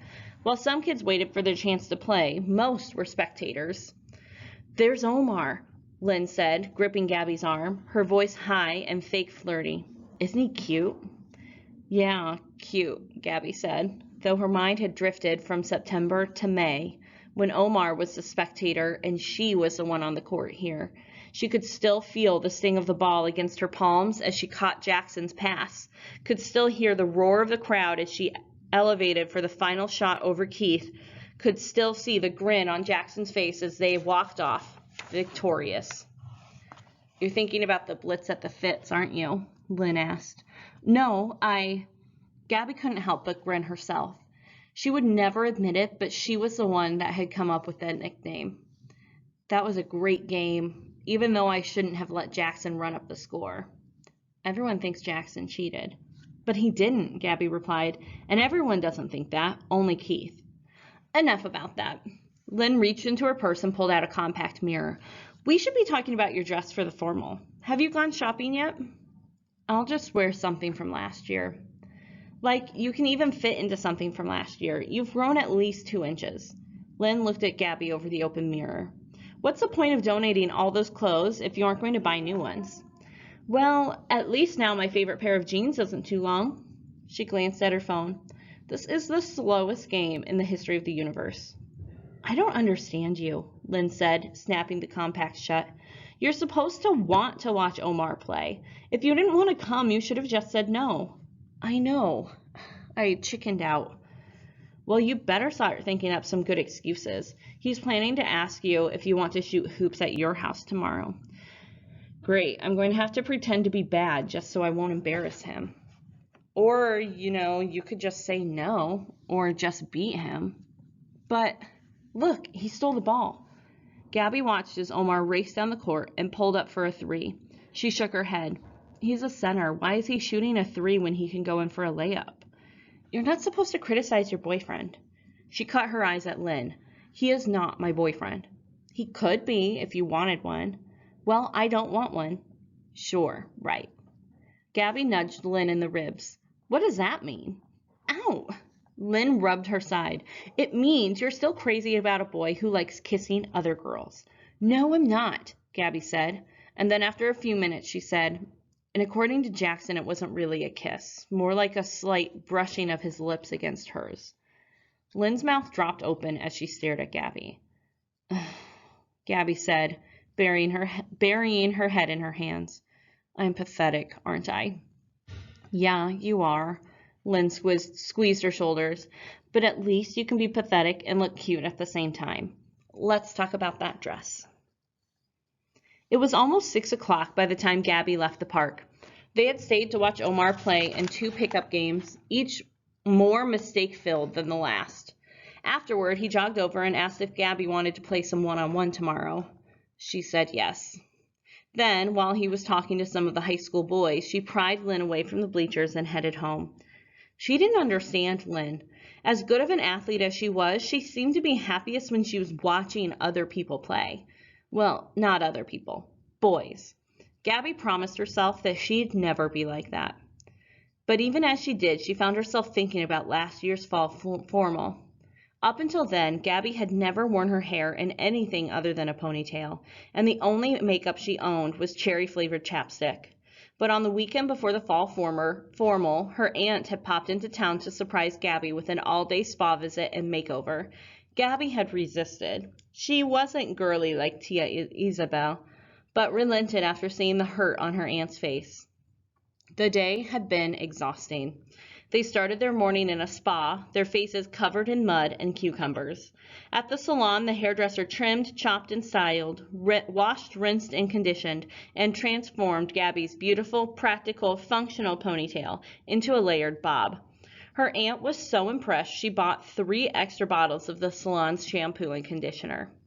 They spent the next few hours at seemingly every makeup counter in Easton Town Center, painting Gabby's face a wide assortment of colors and shades.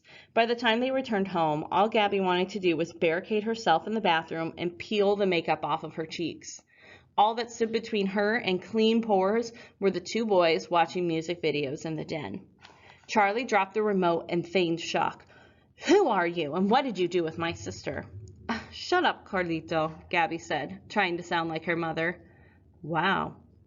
Jackson rose from the couch and tucked his dangling arms behind his back. Forever Young, last year's It boy band, blared away on the television, but Jackson's eyes were focused on Gabby. "I like it," he said. "You look... wow." Charlie wandered over to his sister. "Man, your hair is shiny." He started to reach for it, but she stepped out of his grasp. "I won't mess it up." He reached again and took a few strands in his hand. "Jackson, come feel this stuff." Jackson crossed the room, his eyes still on Gabby. He stopped a few inches away from her, close enough for Gabby to smell her mother's pasteles on his breath, and slowly he ran his fingers against her hair. Soft. He smiled at Gabby, but this was a new smile, a different smile. A smile as soft as clouds and cotton candy and everything sweet in the world. His hand brushed against a small red chrysanthemum that one of the stylists had tucked into her hair. "You look really... wow." A year later, most of the makeup that Gabby's aunt had purchased remained unopened, and once Gabby's hair grew back out, she returned to her ponytail. But she always washed her hair with the special shampoo and conditioner. When a certain boy came over to play video games with Charlie, she washed her hair twice, just to make it extra shiny, extra soft. So Gabby had to fight the urge to touch her hair when she saw Jackson and Charlie in the driveway. They were huddled together and their backs were to her, but she had no interest in trying to see what they were up to. As she jumped off her bike and wheeled it past them into the garage, she reminded herself that it was Jackson's fault that she was now attending the formal with Omar. She returned to the driveway when she heard the familiar sound of a basketball against concrete. Charlie was sloppily dribbling the ball. He pulled up a few feet away from Jackson and launched the basketball toward the rim. It exploded against the backboard and bounced into the street. "I'll get it," Jackson said. "Since when do you play basketball?" she asked Charlie. Much to the disappointment of their father, her brother's usual idea of exercise was mashing buttons on his video game controller. "It was Jackson's idea," he said. "He heard about you going to the fits." Gabby watched as Jackson chased down the ball. "Who's winning?" she asked as she reached for her hair. She almost pulled it out of its ponytail, but stopped herself. "Who do you think?" He shook his head. "Why don't you play with him?" "Me? No, No, Charlie. No." "Why not?" "Because I don't want anything to do with Jackson Greene." "Yeah, right," he said, in the same tone that Lynn had used earlier. "You know you two..." "Shut up," she hissed. "He might hear you." They both stopped talking as Jackson ambled up the driveway, the ball nestled underneath his arm. "Hey, Gabby," he said. Gabby crossed her arms. "Hello, Jackson." Jackson looked at Charlie. "Ready to go again?" "No way. Why don't you play with Gabby?" "Charlie!" She shook her head. "I can't..." "It's okay." A small smile crept across Jackson's face. "I understand." "What's so funny?" "Nothing." Jackson's smile grew. "After spending all afternoon watching other people play basketball, I can see how you're tired." Gabby huffed. "I'm not tired." "Oh, so you're scared." "Stop trying to goad me, Jackson Greene. It won't work." Jackson dribbled the basketball, then threw it to her. By the time she realized he was passing it, she had already caught it. "Come on," he said. "One game of horse."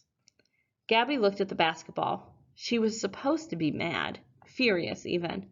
But Jackson also knew how to play basketball. He was taller and quicker, but she was a better shooter.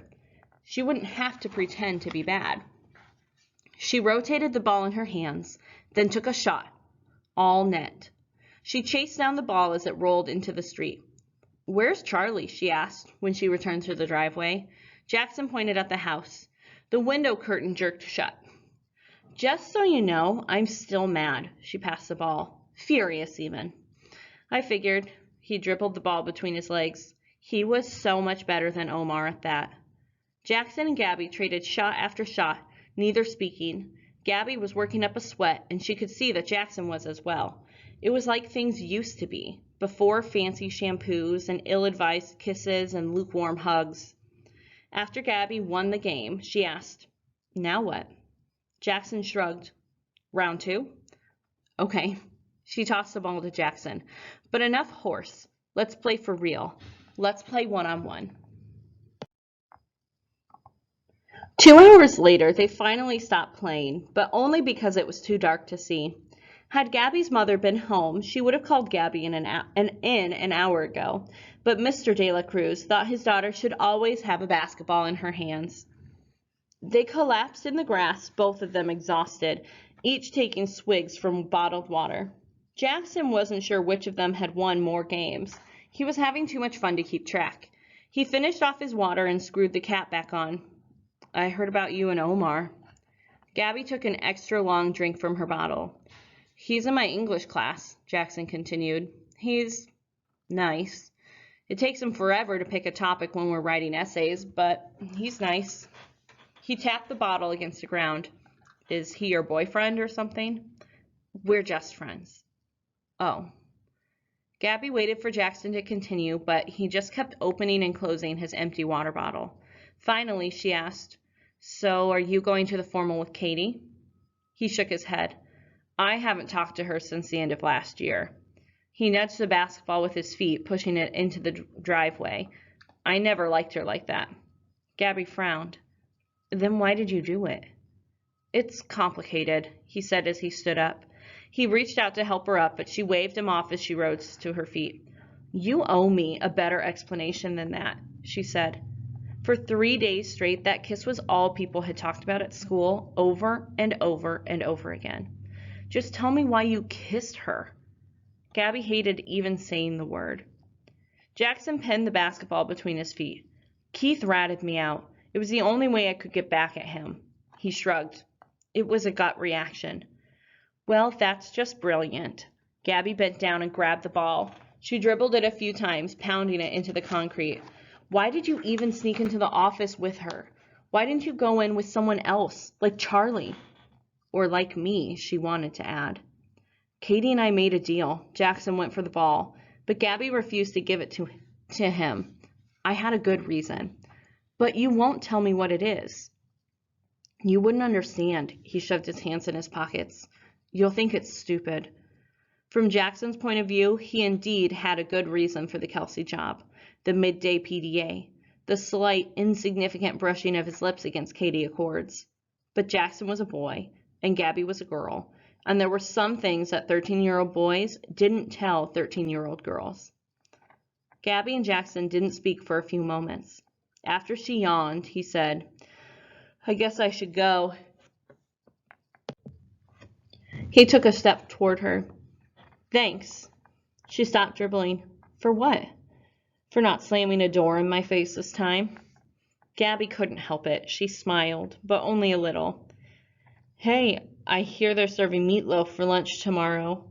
She stuck out her tongue. "Yuck, I hate—" "I know. Tomorrow might be a good day to pack your lunch." She nodded. She wanted to say more, to say something, to say anything, but the words got lost between her brain and her mouth. The screen door swung open and Charlie stepped outside, carrying Jackson's book bag. "Your dad called." Jackson took the bag. "Tell him I'm heading home now." Once Charlie disappeared into the house again, Jackson turned to Gabby. "Look, whatever happens, I want you to know." He adjusted the straps. "I learned my lesson with the Kelsey job." "What does that mean?" Gabby asked. I'm going to keep my promises about following the rules and staying out of trouble. He began to back away. Mostly. Jackson. He had already reached the street. Good night, Gabby. His face was barely visible. See you tomorrow. Gabby spun the ball before sinking one last jumper. Good night, Jackson Greene. Off the rack. Gabby's alarm clock rang much too loudly and much too late the following morning. As she sprinted to the shower, she replayed the events of the night before, trying to remember why she had reset her alarm clock. Not that she even remembered doing this. The pickup game with Jackson had worn her out more than she had realized. She had barely been able to stay awake as she finished her homework, and just when she was about to slink off to the shower, Omar texted. She had felt obligated to write back, though Omar did the majority of the texting, while she replied with a half-hearted yes, no, maybe every few minutes. She hadn't even realized she had fallen asleep until her alarm clock jarred her awake, her cell phone on the pillow beside her.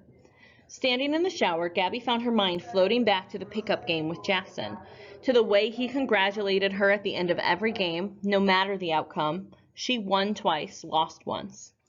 To the way his skin felt when he handed her the ball, to the steadiness in his voice when he reminded her of his promise. Gabby stuck her hand underneath her head underneath the shower head, soaking her hair. Running for president against Keith was hard enough. Why did everything else have to be so confusing? Once out of the shower, she toweled off and went to the medicine cabinet to get her contacts. That's when she noticed a message in the foggy mirror. Gabby, all your posters are made from 100% recycled material. See. She rolled her eyes as she wiped the mirror clean. Charlie clearly had too much free time on his hands. She had totally forgotten about the note by the time she returned to her bedroom. She pulled her hair into a ponytail, then opened her closet door. It was empty. All her dresses were gone. All of her favorite shirts and sweaters, the skirts she wore to mass, the nice pants she wore on game days. Only a puke green t-shirt and a ratty pair of jeans remained on the rack. A small note was pinned to the jeans.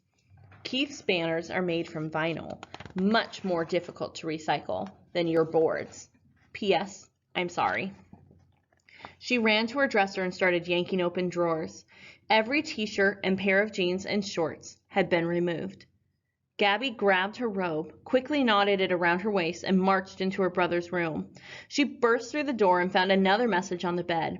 His banners aren't even labeled with resin ID codes. Gabby ripped the message in half, then went through Charlie's closet and dresser drawers. No shirts, shorts, nothing. Gabby wanted to scream. She went to her parents' door, but paused before knocking. Her mother was still in Toledo, and as mad as she was, she didn't want to wake her father. He was a fireman and had a long shift ahead of him. Gabby returned to her room and picked up the t-shirt. It was only then that she noticed the logo on the front. It wasn't even her shirt. It was a Skater Boys shirt. She hated the Skater Boys, but she had nothing else to wear. So Gabby counted to 10, then 20, then 30. And only then did she slip on the t-shirt. She quickly finished getting dressed and grabbed her book bag. At least Charlie hadn't taken that. It wasn't until she was standing outside, about to shut the back door, that she noticed the open loaf of bread and the mustard container on the counter. She marched back into the kitchen. She couldn't believe her brother was such a slob, but at least the food had reminded her that she needed to pack a lunch. She glanced at the clock, just enough time to throw together a sandwich. She opened the refrigerator to grab the lunch meat. All gone. Gabby crushed the empty turkey container and slammed it into the trash can, pretending it was Charlie's face. She thought about buying the school lunch, but the cafeteria meatloaf wasn't much better than the chicken enchiladas. She could have taken the last of the tortilla soup from last night's dinner, but she didn't have a way to heat it up at school. Plus, she was sure her father planned to eat it for lunch. So she grabbed a cup of yogurt and an apple and fixed herself a cheese sandwich, the lunch of champions. Lucky for Charlie, he managed to avoid Gabby all morning. She intended to continue her search for him as soon as she finished lunch, as she was planning on literally ripping the shirt from his back. Whatever he was wearing, it had to be better than her Skater Boys t-shirt. Gabby had just settled into her seat in the cafeteria when Carmen Cleaver sat down across from her. "Nice t-shirt," Carmen said. "I've got 3 of them. Their music sounds like crap, but the profits from every shirt sold goes to people for the ethical treatment of animals." Gabby paused, her cheese sandwich inches from her mouth. Even though Carmen had been a student at Maplewood since 6th grade, Gabby didn't know her very well. To be honest, Gabby avoided her. Carmen wasn't necessarily mean, but she didn't have much of a filter. Gabby caught sight of Lynn and Fiona standing by a nearby table. There was no way they were coming to join Gabby and Carmen, not with meatloaf on their trays. Carmen was a militant vegetarian. "I have to admit, I was a little surprised when Jackson asked the Environmental Action Team to support your campaign," Carmen said. "Not that we're fans of Keith Sinclair, but both of you have similar campaign slogans, and both of you use too many printed materials." Gabby thought back to the note on the mirror. "All of my posters are made from 100% recycled material." "That's what Jackson said," she sighed. "That's at least better than Keith. He had the nerve to plaster those hideous vinyl banners all over the school." Are they labeled with resin identification codes?" Gabby asked, even though she already knew the answer. "No, which will make them even harder to recycle." Carmen pulled a folder from her book bag. "When I confronted Keith about the banners, he promised they'd be repurposed correctly and wouldn't end up in some landfill. But I'm like, if you really cared about the environment, you wouldn't have used them in the first place." Carmen pulled a sheet of paper from her folder. "Jackson showed me your plan to reduce paper waste. He warned me that it was a work in progress, but it's a good start." "He did what?" Gabby dropped her sandwich. "Let me see that." Gabby looked at the creased sheet of paper. This plan was a week old. Where did Jackson get this from? Then it clicked. This was the version she had been working on in the library, the version she had shown to Jackson, the version she had thrown at Jackson. "Clearly, you have a lot of work to do," Carmen said. "No one in their right mind would add more Sloan Book computers to the school. The company is notorious for—" "I know," Gabby said. "I've already replaced the Sloan Books with a different brand. Sloan Books are less expensive, but the company has a horrible greenhouse emissions record." She was glad this was a fact she had learned without Charlie's help. Cheaper isn't always better, right? Carmen nodded. "Yeah, I don't know why."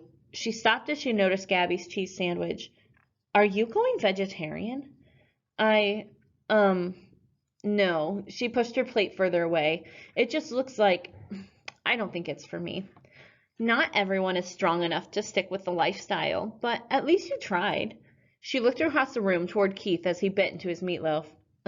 "He doesn't even close his mouth when he chews." Gabby snuck a glance at her watch. "Well, I should get going before—" "I asked Keith for his updated campaign plan, too," Carmen continued, her eyes still on Keith.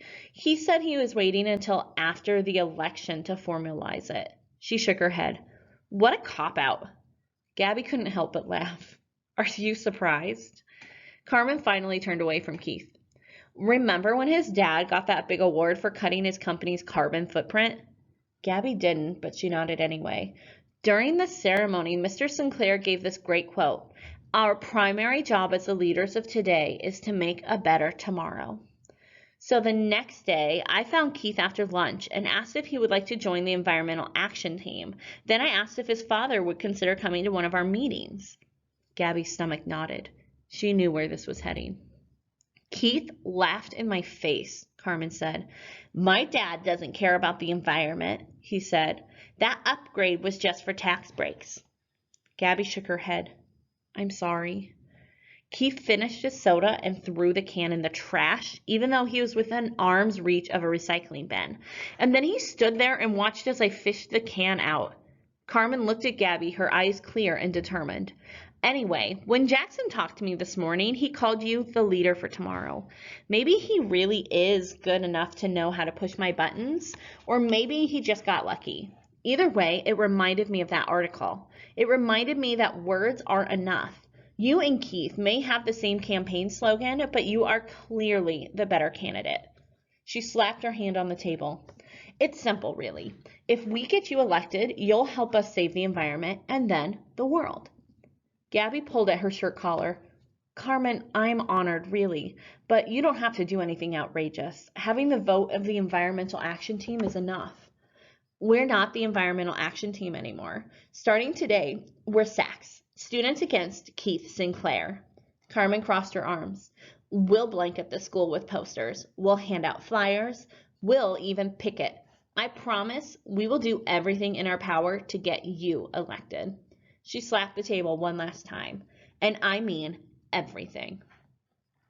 Charlie leaned against the building and pulled at his hair as he watched Gabby storm across the quad toward him. He had already been barred from playing video games for a week for taking bets on the parish's volleyball team, allegedly. He had no clue what this latest act would cost him if Gabby decided to tell their parents. I'm sorry, he said as soon as she was within range. Not good enough, Charlie. What are you and Jackson up to? Charlie tugged on his hair again, making it look like a bird's nest caught in the middle of a typhoon. As much as he wanted to, he couldn't tell Gabby about how Keith's father had bribed Dr. Kelsey. He and Jackson couldn't risk her dropping out of the election in protest. I'm sorry, Gabby, but you're just too nice. If you're going to win, you need someone on your side who, as Jackson puts it, is simultaneously irritating and relentless. No one listens to Carmen. They will this time, Charlie said. She's already been talking to the art geeks. They're thinking about molding a clay figurine of Keith dressed as a wolf in sheep's clothing. But I want to run a positive campaign. That's why you're not running it, he said. SACS is an independent organization of concerned students. Charlie, Keith bribed Stewart into dropping out of the election. He got Kelsey to bend the rules to let him run, and he stole your campaign platform. Charlie pushed himself off the wall. Is it really a smear campaign if we're telling the truth? Gabby chewed on her lip, then said, You came up with SACS, didn't you? Like it? Not my finest work, but I was in a rush. Do you honestly think this will work? Keith's a bully, but he's still popular enough to get the 6th grade and jock vote, based on Omar's calculations. Forget about Omar's calculations. Just run your campaign. Me and Jackson will handle the rest. You and Jackson? What, there's more? She planted her hands on her hips. All I know is my clothes better be back in my room. Why, they'll be there by the time you get home. He picked up his bike. Stop by your locker. Jackson left you a gift. You know, instead of making me wear this hideous shirt, you could have just told me all those facts this morning. Charlie smiled. Jackson believes that actions speak louder than words.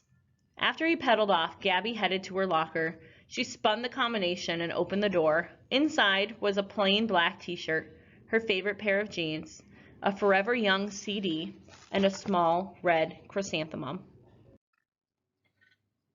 It's not a speed bump. If someone had asked Lincoln Miller to quote Article 23, Section B5 of the Student Council bylaws, he would have said that in the event of questionable results, the ballots were to remain in the possession of the Student Council advisor until they could be hand-counted by the Maplewood Honor Board. Mr. Pritchard generally kept all of his important files in a tall, gunmetal gray cabinet in his classroom. The file cabinet was always locked, as was Mr. Pritchard's room after school hours. Fortunately for Jackson Greene, locked doors and metal file cabinets posed little challenge to a boy with his particular skill set. So, as Jackson went over the plan again with Victor, Bradley, and Hashemi, he reiterated how simple it would be. The night before the election, they would sneak into the copy room, housed inside the main office, and swap out the old Scantron machine for a rigged one. Even if Kelsey replaced every ballot with one supporting Keith, the printout would show that Keith lost. Keith, of course, would demand a recount. Then Jackson would slip into Mr. Pritchard's office over the weekend and replace enough of the ballots to tip the election in Gabby's favor. Simple. All Jackson had to do was create a bump key. What exactly is a bump key? Bradley asked, scratching dried paint from his fingertips. Jackson retrieved the padlock from the shed door. A bump key is a key with the teeth filed down to the lowest notch. It's the quickest way to pick a lock. He struck a bronze key into the closed padlock, then tapped on the end of the key with a screwdriver. 2 seconds later, the padlock popped open. Hashemi cleaned his glasses with the edge of his untucked shirt. Couldn't you have waited a few days before cracking another one of my padlocks? Jackson smiled as he walked to a pegboard and slipped the key onto a hook. It's easy to create a bump key. All you need to know is the type of lock, and voila! He pointed to the array of keys on the pegboard. I've already created bump keys for Mr. Pritchard's office and his file cabinet, and Bradley was kind enough to borrow a main office key for a few hours so that I could create a bump key for that as well. And what about the copy room? Victor asked. That's where things get a bit more complicated. Have any of you guys ever been inside the copy room? Jackson waited for them to shake their heads, as he knew they would. Up until a few years ago, students used to be allowed in the copy room. Then someone broke in one night and made photocopies of his posterior. You mean someone named Samuel Greene, Charlie said, entering the shed. His name isn't important. What's important is that because of this unknown individual's actions, the school made the room off limits to students, including office helpers. Jackson led his crew to the wooden door he had propped against the wall last week. While most locks are made to look the same, if you look closely, you'll usually find the name of the manufacturer on the outside of the lock below the keyhole. He knocked on the door, letting its hollow sound ring throughout the shed. Unfortunately, this isn't the case for the lock in the copy room, which means the manufacturer's name is etched either on the copy room side of the lock or on the faceplate on the edge of the door, right below the deadbolt, Charlie added, slipping onto a stool. Bradley scratched his head, getting pink paint flecks in his hair. So, in order to break into the room, you need to figure out what type of lock it is. But in order to figure out what type of lock it is, you have to break into the room. A paradox, Hashimi said, staring at the door. Just like in Star Trek episode 41, I Mud. Jackson, trying his best not to laugh at Hashimi, stepped closer to Charlie. So, how is she? He whispered. Is she mad? I'd avoid her for the next few days if I were you. Jackson nodded. He had been avoiding Gabby for the last 4 months. He didn't know if he could stay out of her way any more than he already did. Victor cleared his throat. We have a huge problem, and you want to ask about some girl? He shrugged at Charlie. No offense. It's not a problem, Jackson said. It's more of a snag, and she's not some girl. Not even a snag, a speed bump, really, Charlie added. And she's not some girl. Even that, Jackson said. Just a rock in the road, a speck of sand in the ocean. Can't we just have the rigged machine delivered? Hashimi asked. That way we don't have to break into the room. We can have somebody do it for us. Charlie and Jackson looked at each other. They weren't used to being surprised. Good idea, Jackson said. But we'd still have to get it into the room to figure out what type of machine the school uses. You can't rig it if you don't know the type, right? But don't worry, I have a plan. He brushed a speck of paint from Bradley's shoulder. Just being curious, Bradley. Can you read upside down? Okay, so maybe it is. The next day during fourth period, Bradley stood a few feet away from the copy room, trying to blend into the shadows. He wiped his hands on his jeans for the 3rd time in as many minutes and whispered Jackson's instructions to himself. Be calm and be cool. Bradley thought calm, cool thoughts as he listened to the copy machine roar behind the heavy wooden door. Mrs. Goldman had entered the room moments ago, carrying a small stack of papers. Bradley pulled out the metallic, brick-like purple cell phone that Hashimi had slipped to him before school. While pretending to text, because that function didn't currently work, Bradley took pictures of the copy room door, zooming in on the handle and the lock. Jackson had asked him to take as many photos as possible, just in case they needed more information. He took a few more photos as the copy machine died down. Then, gripping the phone tightly in his hand, he positioned himself in front of the door and took a deep breath. The lock jingled, then the door flew open. Bradley caught it inches before it slammed into his face. He blinked, amazed that he hadn't ended up with a broken nose. Then he remembered the plan. Ouch, he moaned, covering his nose and bending over. Who's that? Bradley, are you okay? What are you doing back here?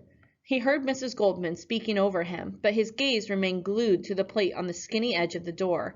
It took a second, but his eyes found the words that Jackson said would be there. Bradley, Mrs. Goldman said again, her hand on his back. Are you hurt? Bradley stood back up.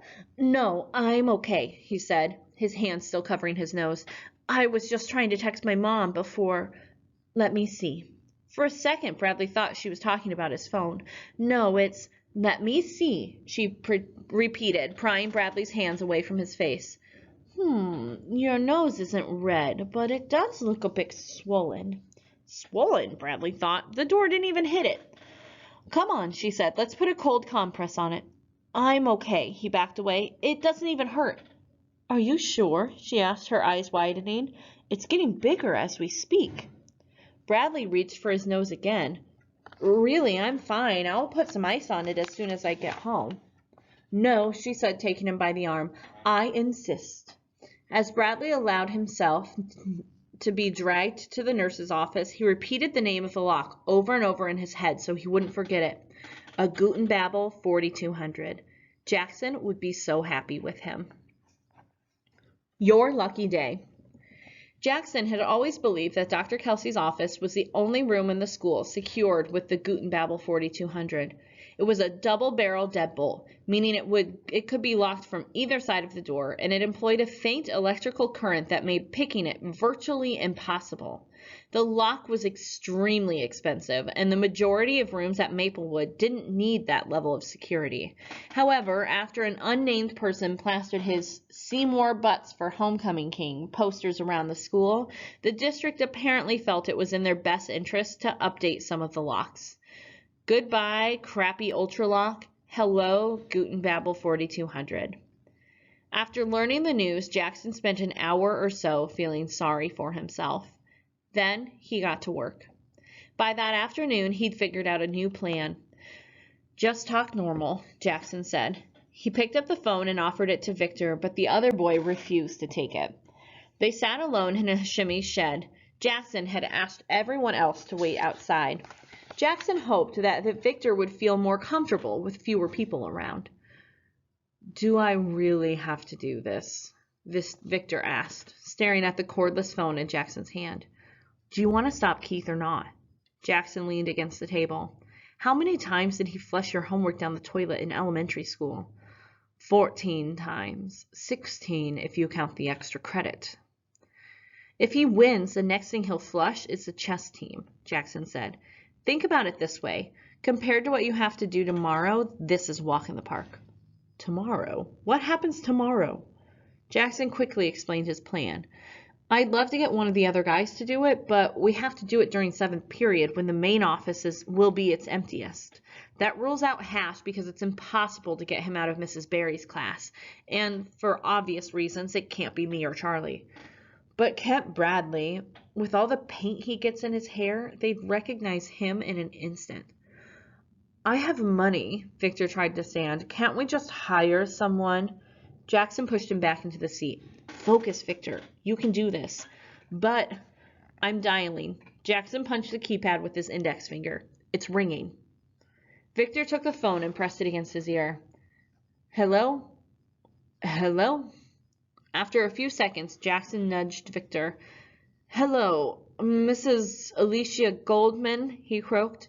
"This is Carson Baxter from JXY. Congratulations, you've just won a pair of tickets to see the Skater Boys." The forgettable Victor Cho. Caroline Appleton couldn't believe that Mrs. Goldman had called in sick. Miss Appleton had been an administrative assistant at Maplewood for nearly 30 years, since Senator Maplewood himself was principal, and she had never missed a day of school, not even when she had a fever of 102 degrees, not even when she broke 3 fingers on her left hand, not even when her dog died. Mrs. Goldman blamed her sudden sickness on allergies, but Miss Appleton figured it was somehow related to the Skater Boys concert taking place that evening in Cincinnati.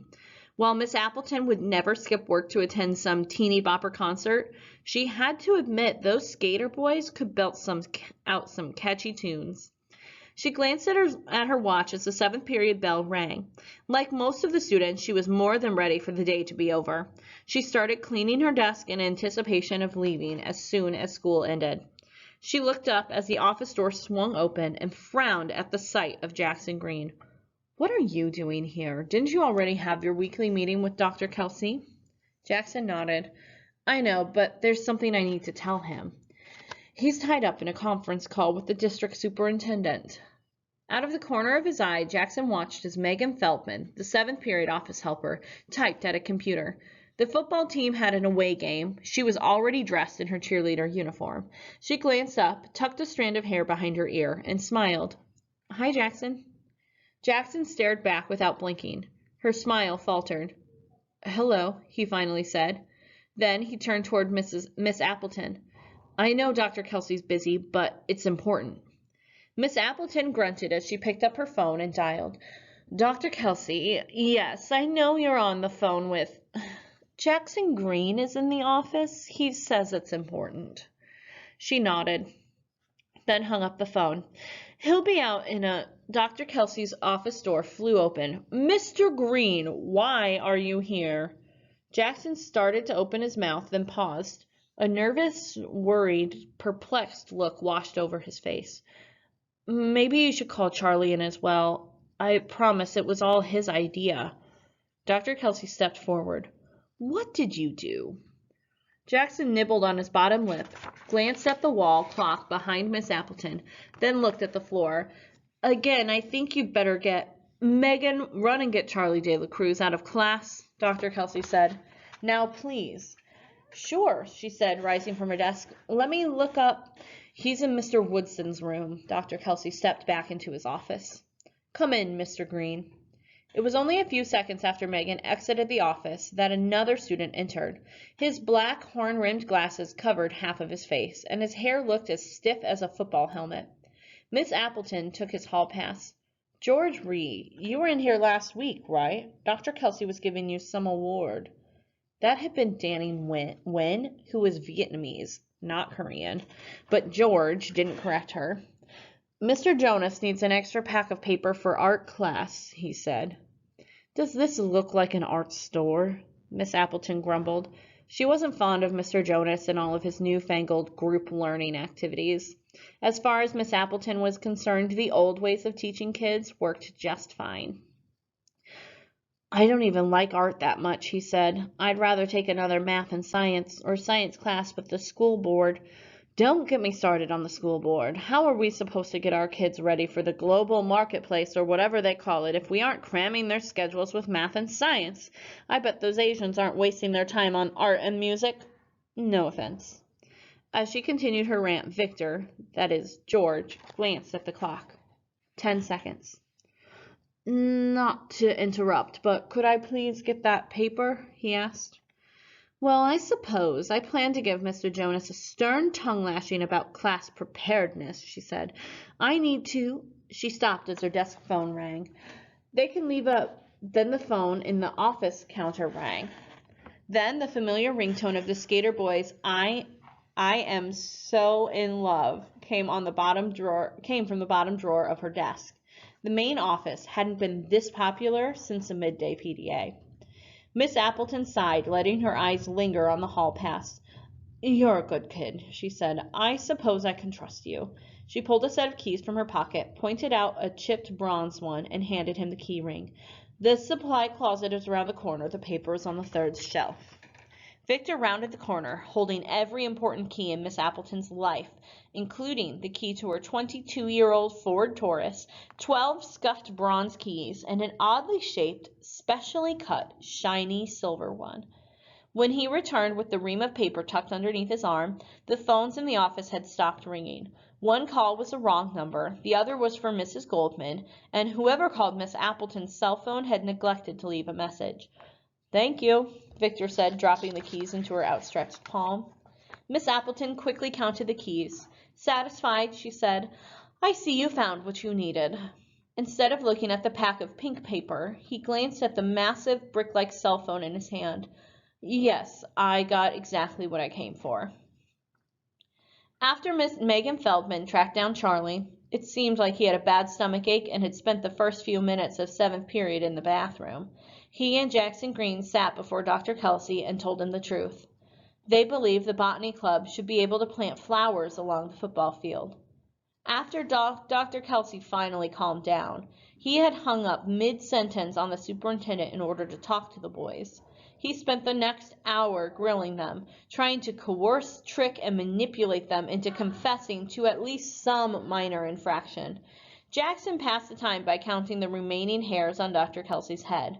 Charlie entertained himself by silently humming the entire Skater Boys debut album. By the time they were allowed to leave, the school was empty. They headed directly to the shed, where Hashimi was already at work transposing high-resolution photographs of a certain silver key into three-dimensional schematics. Schematics that could create a key for a Guten Babel 4200. Ben and Ulysses call in a favor. The Saturday afternoon air was warm and muggy as Jackson and Charlie stepped off the bus at North High and Price. Although the neighborhood of Short North was filled with legitimate art galleries, restaurants, and coffee shops, if one knew where to look, one could always find a business of questionable intent.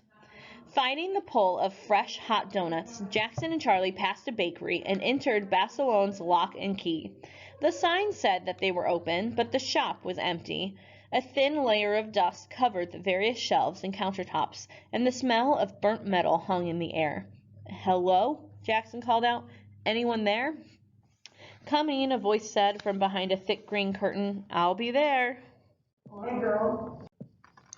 Jackson grinned as Ray Balisone appeared. Ray and Jackson's brother had been best friends all through middle school and high school, but when it came time for college, Ray decided to attend Columbus State Community College while Samuel went off to the University of Pennsylvania. The way Samuel saw it, getting into graduating from an Ivy League school was the ultimate con. Unfortunately, it was one con that Ray had to sit out. Ray wiped his hands on his shirt. "You fellas have grown a bit since the last time I saw you." Jackson noticed the new gold caps he sported on his front teeth. "Your dad here?" Jackson asked. "He's downtown. Some old lady locked himself out of her apartment." He smiled, his gold cap sparkling. "It's a total coincidence that she lives above a jewelry store." Ray sat on a stool. "How's your brother?" "He just got an A on his last exam." "Whose paper did he cheat off?" Jackson laughed. "He says you should call him." "He's the busy one, not me. Every time I call, he's off to some toga party." Jackson doubted his brother would attend any toga parties, not unless he was trying to steal a sorority girl or two, but he didn't want to waste any more time talking about Samuel. "I need a favor." Ray whistled as Jackson unfolded the schematic plans on the counter. "Is that a—" "Yep. Now this is a key," Ray said. "Wait, are you asking what I think you're asking?" According to our tech guy, the dimensions of the grooves are within 1/64th of an inch of tolerance. Ray tapped the plans. "I know I'm not a college boy like your brother, but unless I'm mistaken, Guten Babel keys aren't supposed to be duplicated." Charlie pulled two $50 bills from his pocket and placed them on the counter. "Ulysses S. Grant says otherwise," he said, sliding the money across the glass, leaving a trail in the dust. "Can you get us a copy by Wednesday afternoon?" Eyeing the money, Ray said, "While I enjoy Grant's company, there's no way I can get this done by Wednesday. Guten Babels have both mechanical and electrical components. It's got to be the right blend of copper, silver, and aluminum alloy, or the key won't carry the current necessary to trigger the lock. And because of the strength of the metal, the keys can't be cut like a regular key. It has to be punched." He spun the bills. "It'll take 5 days to get the metal, and 3 days after that to finish the key." "That's an 8-day turnaround. Samuel said you could do it in 5. Jackson placed 2 additional bills on the counter. "My friend Ben Franklin says the same." X's and O's. Although Keith Sinclair kept his gaze glued to his tuna sandwich, his abundant interest in his lunch had nothing to do with the quality of the meal. Rather, it was his futile attempt to ignore all the posters plastered around the cafeteria, half of which featured his face crossed out with a big red X. The 2 sixth graders sitting at his table, usually eager to talk to Keith about basketball or video games or whatever else he wanted to discuss, ate their lunches and slinked off without saying a word. "About time they left," Stuart Hogan said, dropping into the chair across from Keith. "We need to talk." Keith sighed. He'd picked those 6th graders over Stuart any day. "I heard Megan broke things off with you." Stuart nodded. "Tell me the truth. Did you tell her that you gave me the game? You know how she feels about you. Believe me, the feeling is mutual, Keith said, but I didn't tell her. Maybe she just got tired of all of your bragging. I wasn't bragging, I just needed a little more time. He banged the table. She came over on Saturday. I almost kissed her. I was this close. Of course you were, Keith said, his voice as dry as the tuna. Now why are you sitting here again? Our agreement was never based on you actually taking her to the formal. I know, I just had to ask. I don't know how else she could have found out about the game. Seriously, I didn't tell anybody. Neither did I. Stuart rose. You'll understand if I keep the game. Keith had already gone back to his sandwich. No problem. I own 2 copies. And don't worry about me in the formal. I'll find another girl to take. I'm Stuart Hogan. Keith rolled his eyes, and people say I'm arrogant. As soon as Stuart left the table, Wilton slid into the chair beside Keith. Was he bragging again? Of course, but forget about him. What did you find out? I talked with Mr. Pritchard. He's going to make Carmen remove the posters with your face. They won't be allowed to run that ad about you in the newspaper, and he won't let the art geeks erect that sculpture of you as a wolf. Wilton let out a long stream of air. But there's nothing he can do about Sachs. Any organization is allowed to campaign on behalf of a candidate. Maybe I should talk to Carmen, Keith said. Persuade her to change her mind. Or maybe you should just let it go, Wilton said. With Kelsey on your side, there's no way Gabby can win. Keith took another bite of his sandwich. Half of the tuna dropped from the bread onto his tray, but he didn't notice. He wouldn't admit it to Wilton, but Keith still didn't know exactly how Dr. Kelsey planned to fix the election. Every time Keith met with him, the only thing the man seemed interested in was the money that Keith's father had promised the school.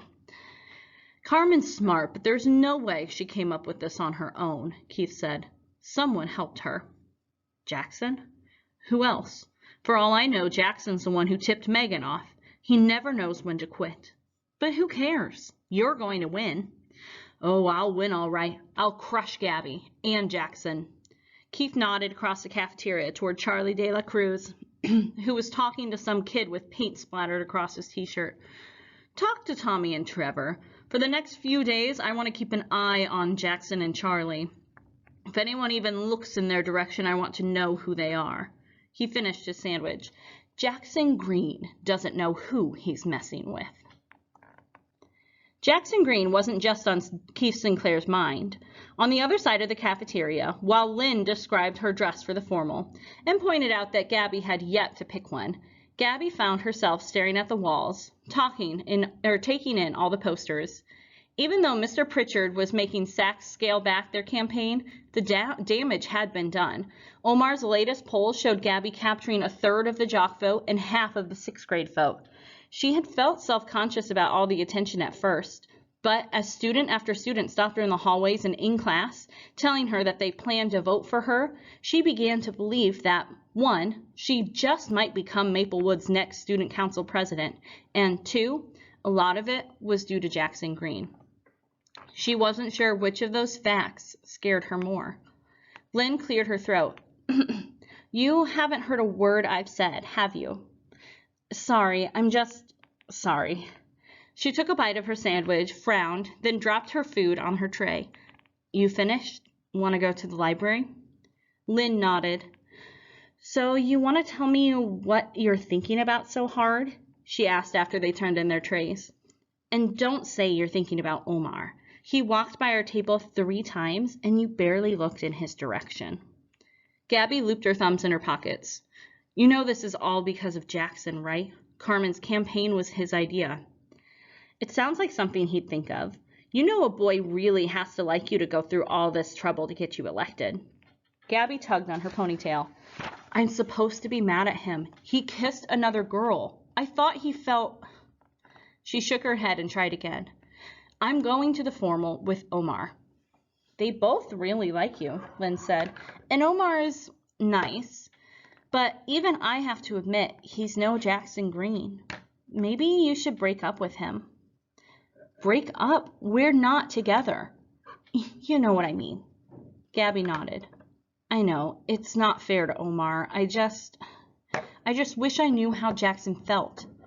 Has he shown any interest in anyone since Katie? According to Charlie, he doesn't talk to any girls. Except you. Lynn opened the library door.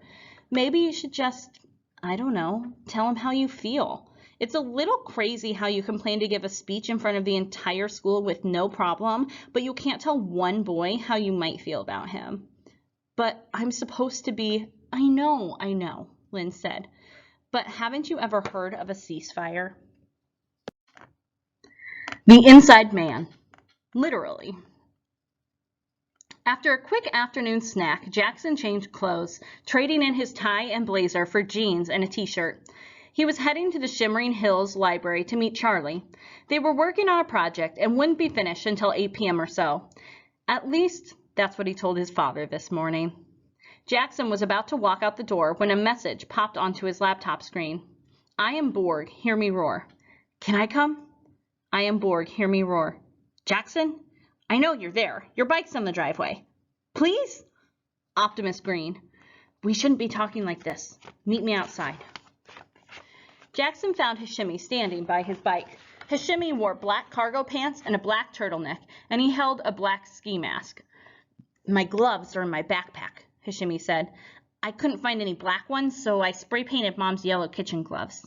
Is that all right? Jackson looked him up and down. Did you bring a pair of pliers? A look of horror crossed Hashimi's face. I knew I forgot something. Hash, really, it's okay. It was only then that Hashimi noticed Jackson's clothes. Wait, I thought we are. But I thought this is what people wore when it is, in the movies, when it's dark outside. Jackson glanced in the direction of the sun, which barely touched the tree line. I know you think this is exciting, but are you sure you want to do this? It could be risky. Risk is my middle name, Hashimi said. Well, it's actually Fairdoon, but you get Hashimi. There's nothing wrong with being the tech guy. You're good at it. You're a key part of the team. But in the movies, the tech guy is always an uber nerd. Jackson crossed his arms. Okay, yes, I am a nerd, but I'm not an uber nerd. I'm a cool nerd. I'm the type of nerd that breaks into a school to scope out office equipment. I was going to say that takes risks, but that works too. Do you at least have your cell phone? Hashimi pulled and tugged and pulled some more and finally extracted the MAPE from his pocket. What do you need me to do? I updated the GPS chips. They're so precise I can pinpoint our location within a 6-inch radius. I can also... Can you text on it yet? For the most part. Just avoid G, H, and J and you'll be okay. Hashimi's face fell. Unfortunately, the dialing features are cutting into the phone's standby time. Now it only lasts for 5 days on a charge. Jackson patted Hashimi's shoulder. What's life without a few risks? Charlie sat curled into a ball in the corner of the school's smallest janitorial closet, surrounded by mops, brooms, and plungers that had seen far better days. According to Jackson, the janitorial service wasn't scheduled to clean the bathrooms until later that night, so they had plenty of time. Of course, that was easy for Jackson to say, as he wasn't the one crammed into a dark, contained space with hazardous materials. Finally, Charlie's cell phone buzzed. We're. Charlie stretched his legs as he stepped out of the closet and into the silent school. It was surreal, being in a place so quiet. At his house, the television was always blaring or people were always talking. He wondered if this is how it felt to be at Jackson's house now that Samuel was gone. It had to be great having so much free time to yourself. Jackson didn't have to worry about sharing the TV or finding a quiet place to use the phone. He wasn't the low man on the totem pole, taking orders from his mom and his dad and his sister. Jackson Greene was the luckiest boy that he knew. Charlie entered Mrs. Cooper's room. The lock hadn't worked in years, and cracked open the window. We're here? He asked Jackson. He shrugged. It's in beta. Now move so we can get in. Jackson leapt into the room, avoiding the loose pane of glass that rattled when touched, the splintered windowsill that left shards of wood in your palm, and the stacks of books and paper lined up underneath the window. It was as if he had done this hundreds of times before. Hashimi eventually made it into the room, his hands red and raw, his breaths short and shallow, and his ankle gimpy from landing on an ancient copy of Webster's Dictionary. Once they reached the main office, Jackson slipped the bump key into the lock. 2 taps later, the door creaked open. "That was easy," Hashimi whispered. "This ain't my first rodeo, cowboy, but this isn't the door I'm worried about." Jackson pulled the newly punched copy room key from his pocket. The edges were almost too sharp to touch. They made their way through the office, which was just as dark and silent as the rest of the school.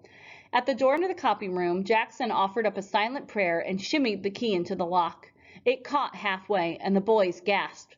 Jackson jiggled the key and applied a bit more pressure, and after a few seconds that seemed to stretch into hours, the key slid securely into the lock.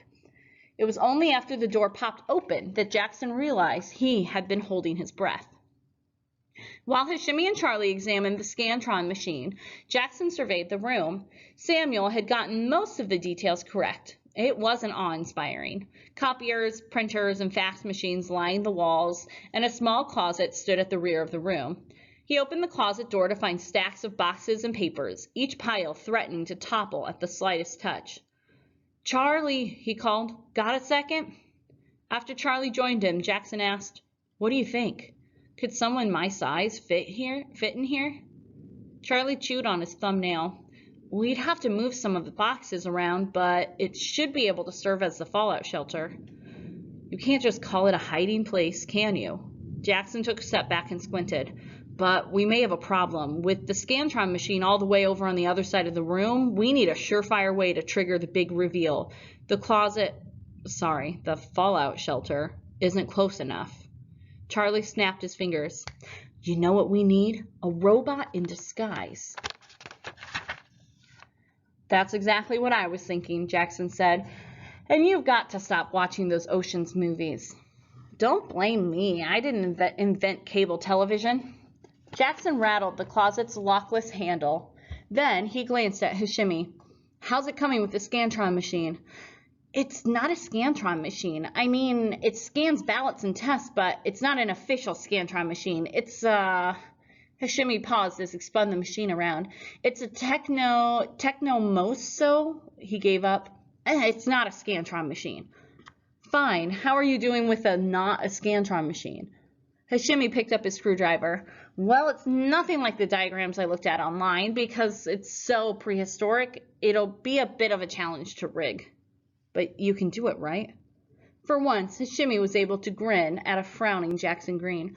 "Of course. It's even got a USB built into it. I should be able to hack it and control it remotely. When they run the ballots, I can set exactly what the tally will be."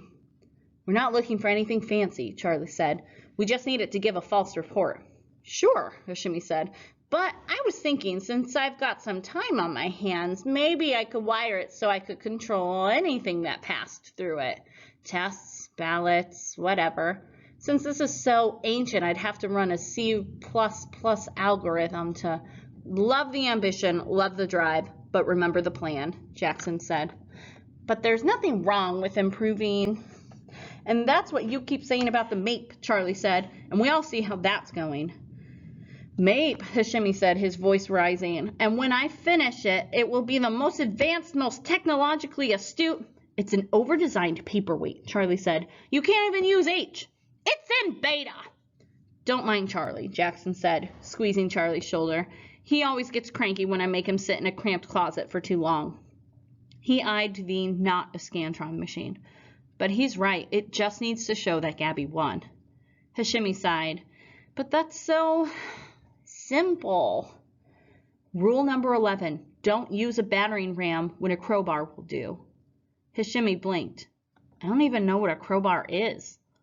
Charlie walked off toward the closet, mumbling under his breath. "Got everything you need?" Jackson asked. "I want to place the order first thing tomorrow. Ray knows a guy who can probably get us a good deal on the machine." Hashimi removed a smudge of ink from his glasses. "Almost done. I need a few more minutes to write down all the processor parts." "Take your time," Jackson said, looking at the closet. "Charlie and I have some rearranging to do." Reinforcements. With the election less than 24 hours away, Gang Greene was knee-deep in last-minute preparations. At the work table in the middle of the shed, Hashimi fiddled with the guts of a small microphone with one hand while pecking at his laptop with the other. A few feet away, Megan, Charlie, and Bradley practiced their roles for Friday. Jackson knelt by the wooden door he had propped against the wall almost 4 weeks ago. The Gutenbabel was covered in sawdust, handprints, and grime, and at present remained unpickable. Charlie walked over and peeked over Jackson's shoulder. "How's it going? Having any luck?" Jackson replaced his pliers with a small Phillips screwdriver. "I'll be ready by tomorrow." He nodded toward Megan and Bradley. "How are they doing?" "Good. Megan's a pro at this." "And are you ready?" Charlie shrugged. "I'm just a floater. Pretty easy to be ready when all I'm doing is walking around."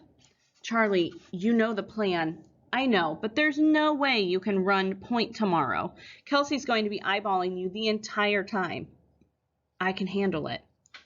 Charlie sighed. He knew he should trust Jackson. He hadn't led him astray. Yet. "How's Hashimi?" Jackson asked. "Take a wild guess," Charlie said. "I thought you said he worked better under pressure." "He does, but I think Megan's making him worse." "Think he'll be mad once he finds out how much we've kept from him?" "Yeah." Jackson glanced at Megan and Bradley. "But I'm sure he'll get over it." "If not, you can always offer him a corsage." Jackson glared at Charlie, who was practically shaking. He was trying so hard to contain his laughter. "You talked to Gabby?" Jackson asked. A snort escaped from Charlie's lips. "A bouquet? Really?" "What? Don't all girls like flowers?" "And what about Omar?" Jackson quickly unscrewed the lock mechanism from the door and began cleaning it off. "They're just friends." "He's a nice guy." "He's as interesting as drying paint." "But I've got dead skin cells with more personality." The smile disappeared from Charlie's face. "Jackson, she's my sister." "Charlie, you know how I feel. You know what Gabby means." He glanced at the lock in his hands. "Look, I won't screw up again. I'm really trying to keep my promise to her." "I'm not sure if Gabby would agree." Jackson slipped the lock back into the door with a satisfying thud. "I guess we'll find out tomorrow." Charlie offered a hand to Jackson and helped him up. "You'd better deliver on those flowers." "Already working on it." Jackson dusted off his jeans. "Okay, let's get this over with." Jackson walked to the work table while Charlie headed toward Megan and Bradley. Jackson sat down across from Hashimi. "How's it coming?" "Great, wonderful." Hashimi plugged another wire into the small circuit board. "Almost finished, just making a few last-minute tweaks. Improvements, really." "Really?" The microphone crackled to life, drowning the room in static. Hashimi coughed. "Clearly the project is in beta. The election is tomorrow." "I know, I just need to finish this." "What's the problem?" Megan asked as she, Bradley, and Charlie approached. "Need some help?" No, of course not." Hashimi began flipping closed the notebooks and manuals surrounding him, but Megan was already looking at the diagram on the computer screen. "Hashimi, this is brilliant." She brought her face closer to the screen. "What does this do?" she asked, pointing to the small drawing of a clear box. Hashimi gulped. "It's a case. It allows the microphone to be heard underwater." Bradley raised his hand. Are we going swimming tomorrow?" "No, we're not," Charlie said. Hashimi adjusted his glasses. "Well, I just thought since I was already making modifications." "Maybe Megan could give you a hand with some of the electronics," Jackson said. Megan had already nudged Hashimi to the side and was typing away at the laptop. "I'll focus on the software, you handle the hardware." "The program compiler is very sensitive." "I know," she replied, not looking up. "You should download the new version." "But it hasn't been released yet." Megan paused. "I have my ways." "But that's illegal," Hashimi said. Charlie chuckled. "And rigging testing equipment isn't?" Jackson glanced at his watch. "Hashimi, maybe you and Charlie could make a run and pick up the rest of the communications equipment." "Yeah, before you make more improvements." Charlie pulled Hashimi out of his seat. "Can your mom give us a ride?" Jackson's watch beeped 5 o'clock. "Actually, I might be able to help out with that." As Jackson's voice trailed off, a slender young man walked into the shed, his skin smooth and brown and blemish-free, his blazer perfectly tailored to his shape, the sound of his steps non-existent against the concrete floor. He loosened his tie, pulling it to the left. "Need some help?" Jackson grinned. "Guys, I'd like to introduce my brother, the extraordinary Samuel Greene." Passing the torch. In honor of her oldest son returning home for a surprise visit, Miranda Greene served pot roast greens and a homemade sweet potato pie. Jackson couldn't help but wish for his brother to visit more often. After dinner, Samuel followed Jackson to his room. "Got a few minutes?" he asked, already settling at Jackson's desk. "So why are you really here? And how did you nab a last-minute flight? Ticket prices had to be sky high." "I had a friend who didn't mind lending me some of his frequent flyer miles." Jackson perched on the corner of his bed. "Lend?" "Okay, so maybe I borrowed them without him knowing, but that's a story for another day. I'm here to talk about you." Jackson kicked off his shoes. "Who called? Dad or Ray?" "Dad," he said. "He said you were up to something big. You here to talk me out of it?" Samuel shook his head. "I'm just here to make sure it's not something you can get arrested for." "Arrested? No." Jackson grabbed his notebook. "But expelled, as you like to say, that's another story." "Sounds like a big risk." "I'm not going to get caught," Jackson said. "Well, probably not." "Is it worth it?" Samuel leaned forward, his knee almost touching his brother's. "Is she worth it?" "I'm not doing this for Gabby." "Sorry, I couldn't hear you over all the lies coming out of your mouth." "Okay, fine. I'm not doing this just for Gabby," Jackson said. "Originally, I hoped this would help get her over the thing with Katie. The midday PDA." Jackson cleared his throat. "You mean the slight brushing of... Oh, never mind. Anyway, this is bigger than me and Gabby. Keith Sinclair could ruin the entire school, and Dr. Kelsey is going to help him do it." "But you care enough to try to stop them?" "Yeah, and so do Charlie, Hashimi, Bradley, and Megan. And Gabby." Samuel scratched the back of his head. "Since when did you get a conscience?" "When I realized it's no fun to lose your best friend," he said. "No thanks to you." "Hey, don't blame me. I just told you how to break into the office and suggested that you take Katie along. I didn't tell you to stick your tongue down her throat."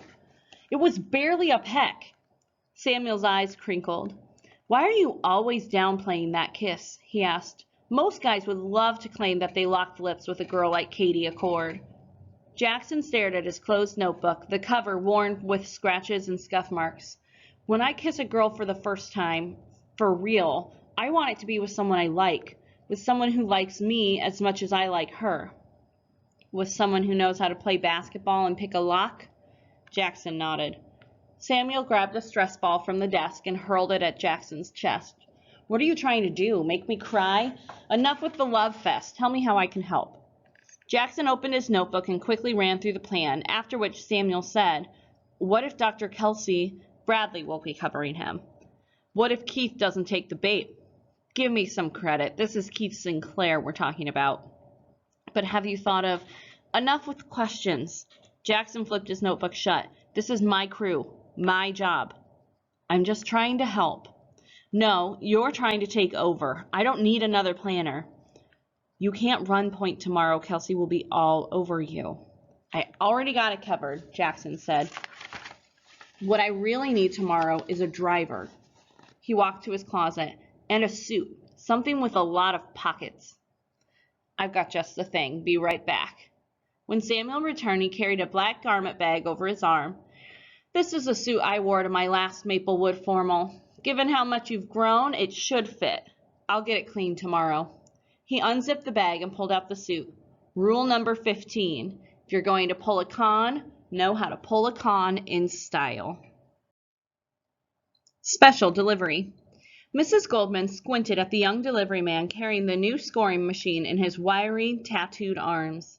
His face was mostly obscured by a baseball cap pulled low onto his head and large reflective sunglasses.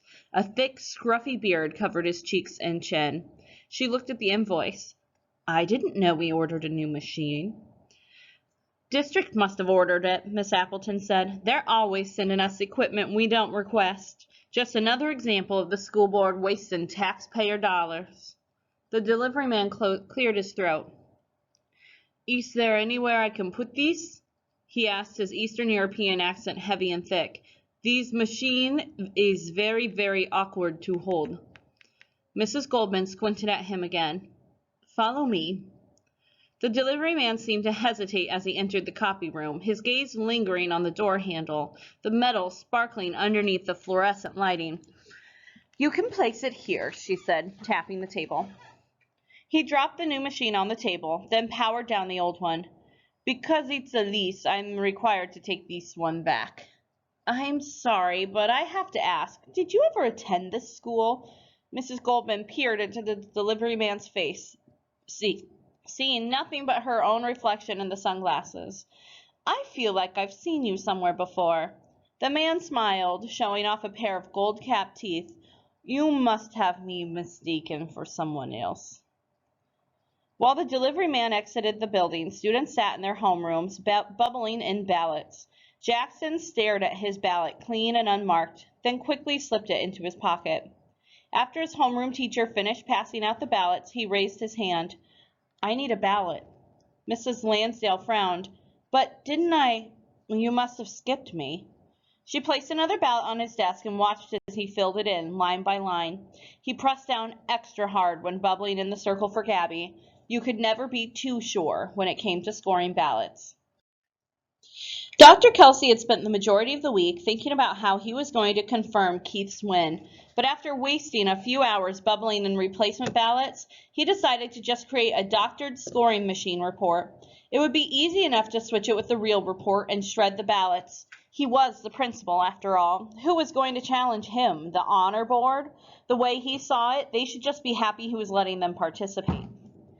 It had taken a lot of discussion, including 3 pleas from Lincoln, but Dr. Kelsey and the honor board had finally come to an agreement concerning the tallying of the votes. The office staff would collect the ballots after homeroom. During lunch, one honor board member would be allowed to feed the ballots through the machine. As soon as the scoring was completed, the student was to immediately call for Dr. Kelsey. He would handle printing out the report himself, and that was when he would make the switch. Dr. Kelsey didn't like the idea of letting a student into his copy room, but this was a better alternative than handing the machine over to the honor board, as in past elections. He wanted to be nearby when the last vote was tallied. Lincoln wasn't happy with the arrangement either, especially since it meant he'd have to skip lunch. He was one of the few students who actually liked the cafeteria food. But he saw this sacrifice as part of the job. At least, that's what he told himself as he headed to the main office. He was so busy trying to ignore the aroma of beef and mashed potatoes that he walked right into Megan Feldman. Oh, sorry, he said. I wasn't paying attention to where I was going. Megan pulled a strand of hair from her face. No problem. Actually, I was looking for you. Really? Lincoln replied, his voice suddenly a deep baritone. Since you're in charge of the election process, let me run something by you. I've been talking to the cheerleaders about starting a new tradition, having the newly elected officers take to the floor for the first dance at the formal. Kind of like what the president does at the inaugural ball. Their eyes met. Do you think that's a good idea? Sweat trickled down Lincoln's arm. I think that's an excellent idea, he said. Since the honor board is responsible for the election process, you'll have to take part in the first dance as well. She stepped closer to him. You are coming to the formal tonight, right? I didn't plan on it. Why not? He gulped. I don't have a date. Megan patted his arm. That's okay. When it comes time for the inaugural dance, you can just dance with me. What do you mean it's broken? Lincoln said, his voice as loud as a groaning, grating sound emanating from the scoring machine. It can't be broken. Mrs. Goldman turned off the machine. Looks like you'll have to wait until Monday to announce the results. Maybe I can score the ballots by hand. I doubt Dr. Kelsey will allow you to miss class just to count the ballots. Well, maybe the office helpers can chip in. That kid Bradley, he's pretty dependable. She shook her head. Our office helpers have more important things to do than score election ballots. But the cheerleaders, there's a new tradition. He furrowed his brow. You said this was a new machine, right? Can we get the old one back? Lincoln, I don't think. Please, his voice cracked. This is really, really important. She sighed. Let me get the number. She slipped on her glasses and peered at the label on the machine. Don't get your hopes up. It's almost impossible to get something delivered before the end of the day, especially on a Friday. After she jotted the number on the back of her hand, Mrs. Goldman returned to her desk with Lincoln a few steps behind. Bradley looked up from the counter, where he was engaged in the all-important task of color-coding paper clips, but didn't speak as Mrs. Goldman updated Dr. Kelsey on the status of the machine. Then she called the leasing company. Hello, she said. This is Alicia Goldman from Maplewood. That's right, you guys delivered a machine to us today. It seems that the machine is broken. Yes, I understand, but perhaps you could return the old one. She nodded as someone on the other end of the phone spoke, then put her hand over the receiver. He's checking with the delivery person now. As Lincoln crossed his fingers and toes, he thought about Megan's tousled hair, dimpled cheeks, and perfect smile. He could almost see himself dancing with her. That was a lot better than going to Stuart Hogan's house to play Ultimate Fantasy 4. Stuart couldn't find a date to the formal either. Oh, I see, Mrs. Goldman said, snapping Lincoln back to the present. You can't deliver it until 6 o'clock? Okay, thank you. She hung up the phone and turned to a shell-shocked Lincoln. It looks like we're going to have to wait until Monday. Bradley cleared his throat. Why can't they deliver it tonight? He asked. Everyone will be here for the formal. Not me, Mrs. Goldman said, and neither will Miss Appleton. But once it's here, I can handle running the machine myself, Lincoln said. It's my duty, no, my responsibility, to tally those votes. People are depending on me. Mrs. Goldman rolled her eyes as she looked at Dr. Kelsey. He frowned, tapped the rim of his reading glasses, then finally nodded. Go ahead and call them back, Dr. Kelsey said. I'll sign for the machine tonight. Dr. Kelsey returned to his office, and Lincoln left to find Megan. Mrs. Goldman picked up the phone. I swear, everyone at this company seems familiar, she said as she punched the keypad.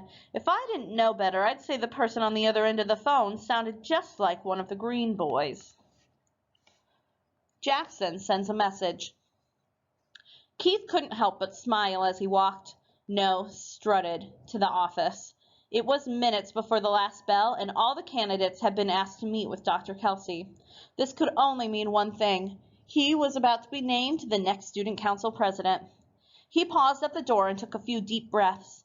He wanted to compose himself to make sure he looked confident, regal, presidential. He turned as he heard footsteps behind him. Hey, Gabby, he said. He opened the door for her. Ladies first. It's the least your president can do. She huffed. Isn't that a bit cocky? Not cocky, confident. It's one of my many presidential features. They stepped into Dr. Kelsey's office, joining the candidates for the other offices. Keith had to stand close to Gabby so that they could all fit inside. Not that he minded. I think that's everyone, Dr. Kelsey said. He wiped his nose and then stuffed the linen handkerchief into his jacket pocket. How many of you are attending the formal?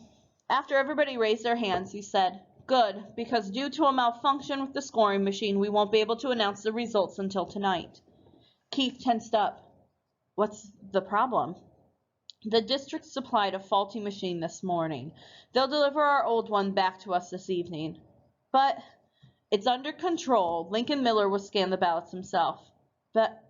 But, okay, see you all tonight, Dr. Kelsey said, waving his hand dismissively.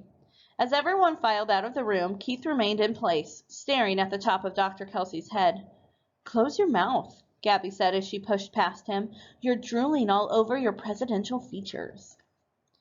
Keith slammed his fist into his locker, making the metal ring throughout the hallway. Wilton took a timid step toward him. Dude, calm down. You'll find out tonight. Jackson's behind this. He hit the locker again. Are you sure you and Victor cleaned everything out of that shed? Wilton looked around. Maybe we shouldn't be talking about this out in the open. Did you get it all or not? Wilton quickly nodded. We got everything, he whispered. The ballots, the machine, all the keys. Are you sure? He undid his padlock and opened the door. You have to be absolutely... Keith froze, not blinking, not even breathing, as he gazed inside his locker. It was empty except for a lone ballot.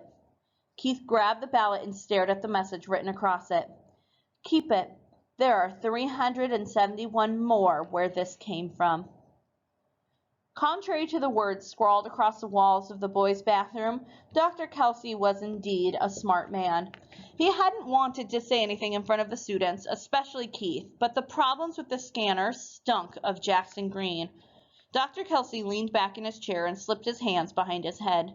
He could call off the election, delay things until Monday, or he could let things unfold. Roderick Sinclair's generous donation had already been deposited into his account.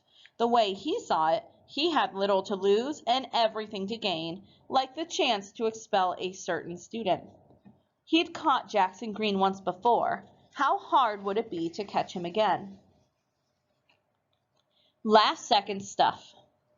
As soon as Megan entered the back room of Bastilone's Lock and Key, she made a beeline for Jackson Greene. What's wrong? He asked. Don't you feel a little guilty?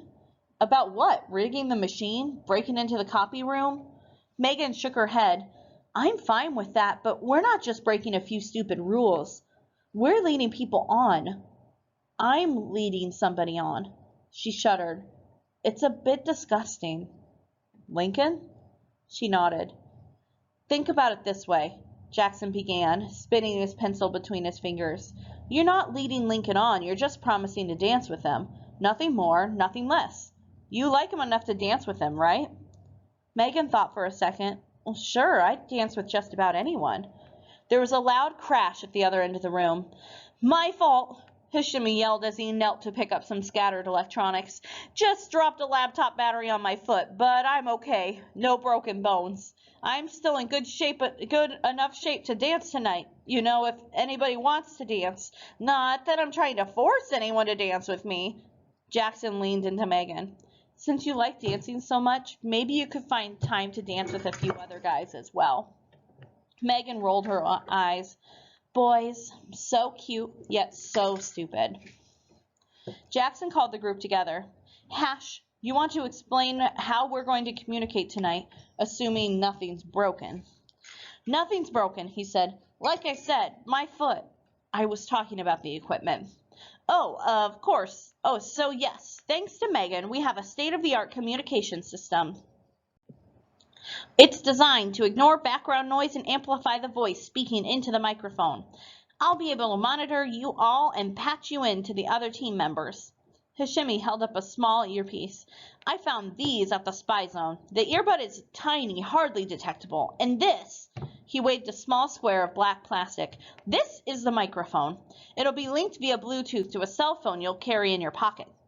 Hashimi tucked the microphone in the breast pocket of his shirt. Bradley and I tested them out a few minutes ago. They work perfectly and the battery will last at least 6 hours. Phones? Jackson asked. Hashimi pulled a thin flip phone from his back pocket. It isn't fancy, but it'll get the job done. Samuel looked at his brother.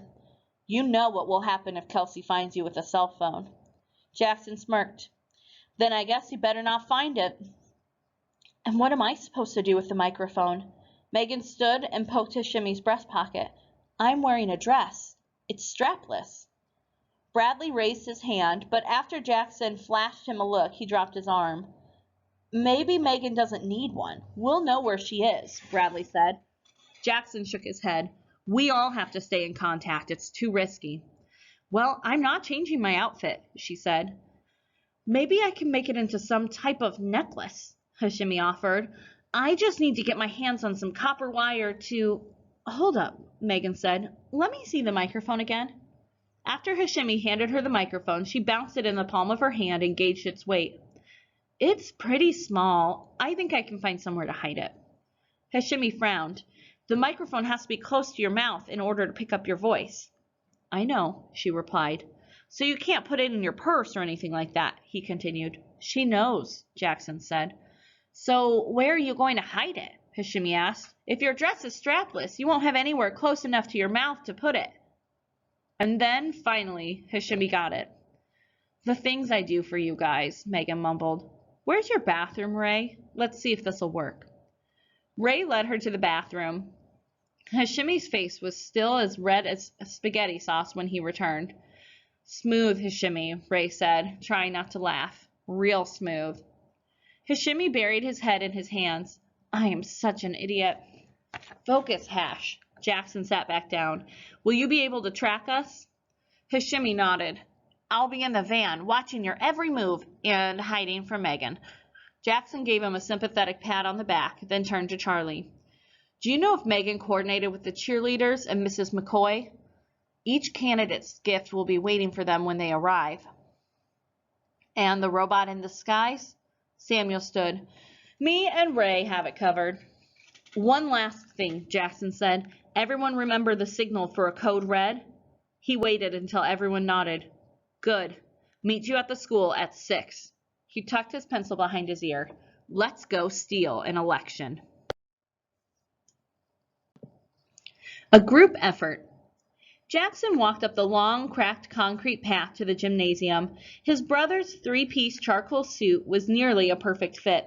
His shoes were so polished that he could see his reflection. He'd checked. And his cufflinks shined in the evening light.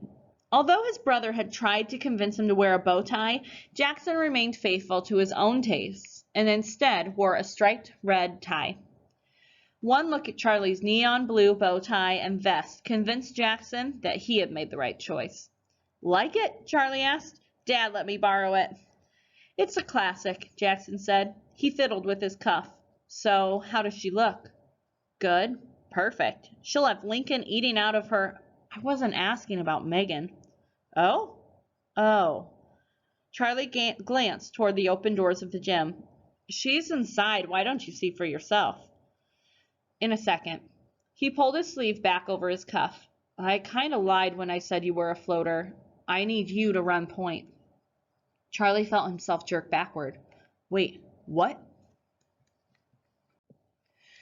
You're right about Kelsey. He'll be on me all night. You have to run the team. Charlie waited for the smile to crack on Jackson's face. It never came. Why didn't you tell me this before? Hashimi's not the only one who performs better under pressure. He punched Charlie's shoulder. Now, if you'll excuse me.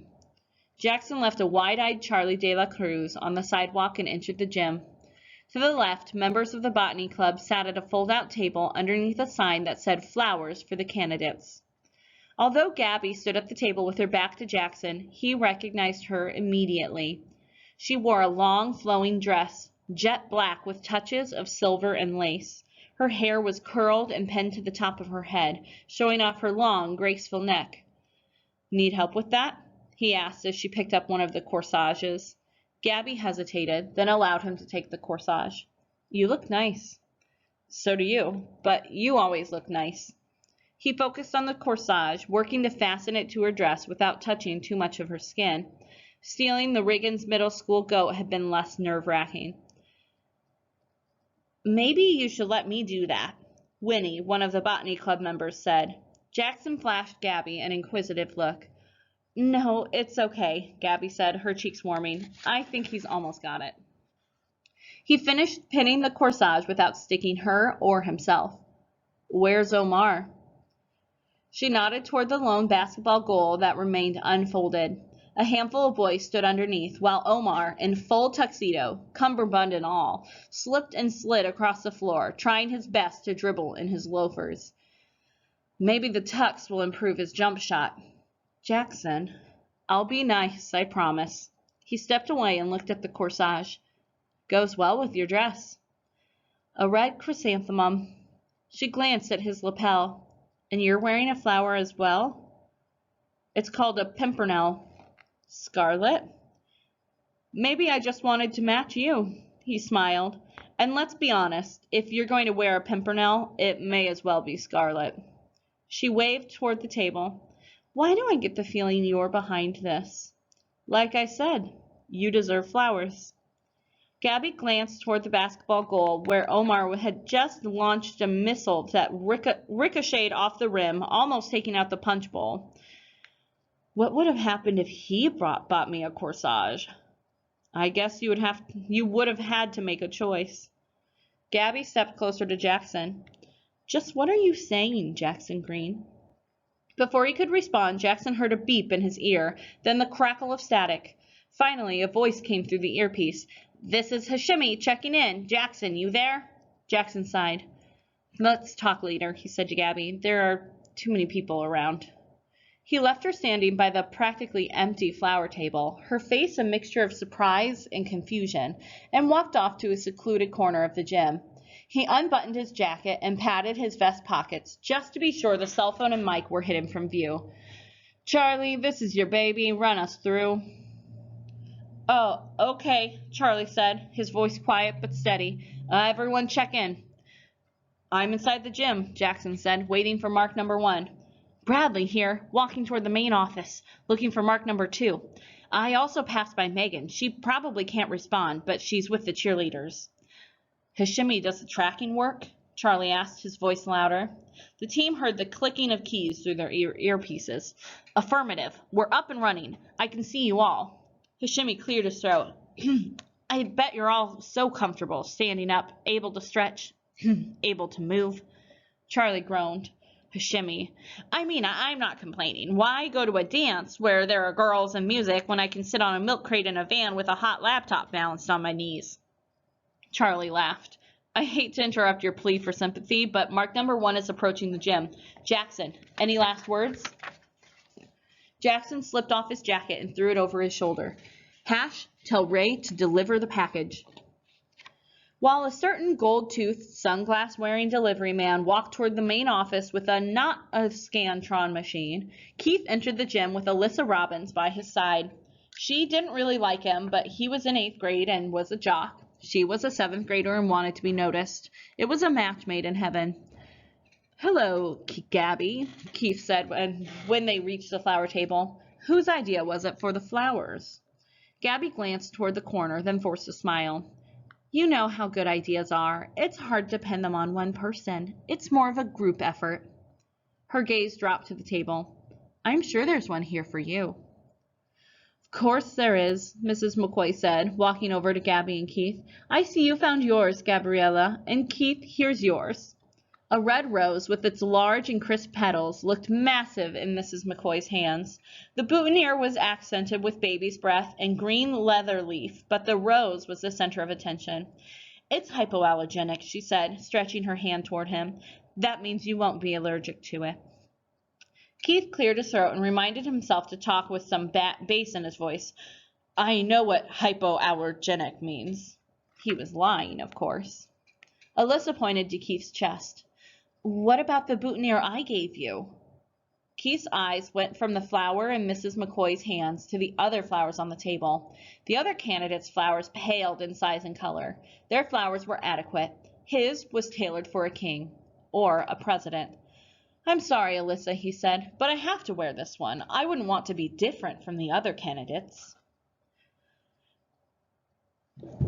Bradley stood in the office holding a rose similar to Keith's. Mrs. McCoy asked me to bring this. She said it's hypoallergenic. It means you won't be allergic to it. Dr. Kelsey took the flower. I know what hyperallergenic means. He was lying, of course. Bradley began to walk out, but stopped and snapped his fingers. Oh, did they ever deliver the scoring machine? They just dropped it off, Dr. Kelsey replied, fumbling with the flower. Finally, he pinned it to his jacket, proud that he only stuck himself twice. I need to find Lincoln so I can get back to the formal. I want to keep my eyes on things out there. Want me to find him and send him this way? Are you sure you don't mind? Dr. Kelsey sucked on his thumb. You should be dancing, having fun.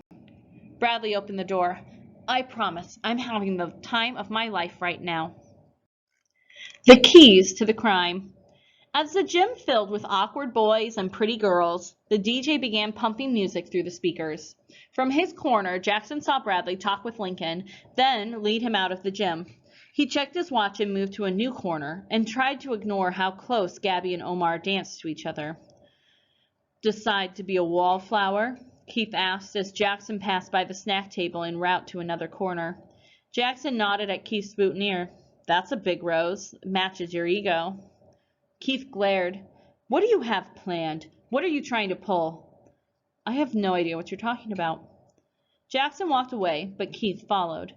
Even if you somehow got your hands on the Scantron machine, there's no way you could have rigged it in a day, Keith said. According to Victor, it took the Butterball 5 days to modify the old one. You're right. There's no way Hashimi could learn from his mistakes and rig a scoring machine within that time frame. It's clearly impossible, Jackson said, yawning. And like I said, it's not a Scantron. Keith could feel doubt eating away at his confidence.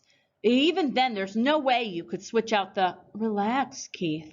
Jackson patted his shoulder. I'm sure you and Kelsey have it under control. You thought of everything, right? He winked.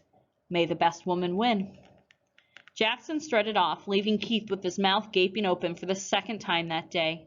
He finally snapped it shut and marched toward the dance floor. He grabbed Wilton, mumbled a brief apology to Wilton State, and dragged him away. I knew it, Keith said, stopping at the snack table. Jackson rigged the machine. Did Victor rebubble all those ballots like I asked?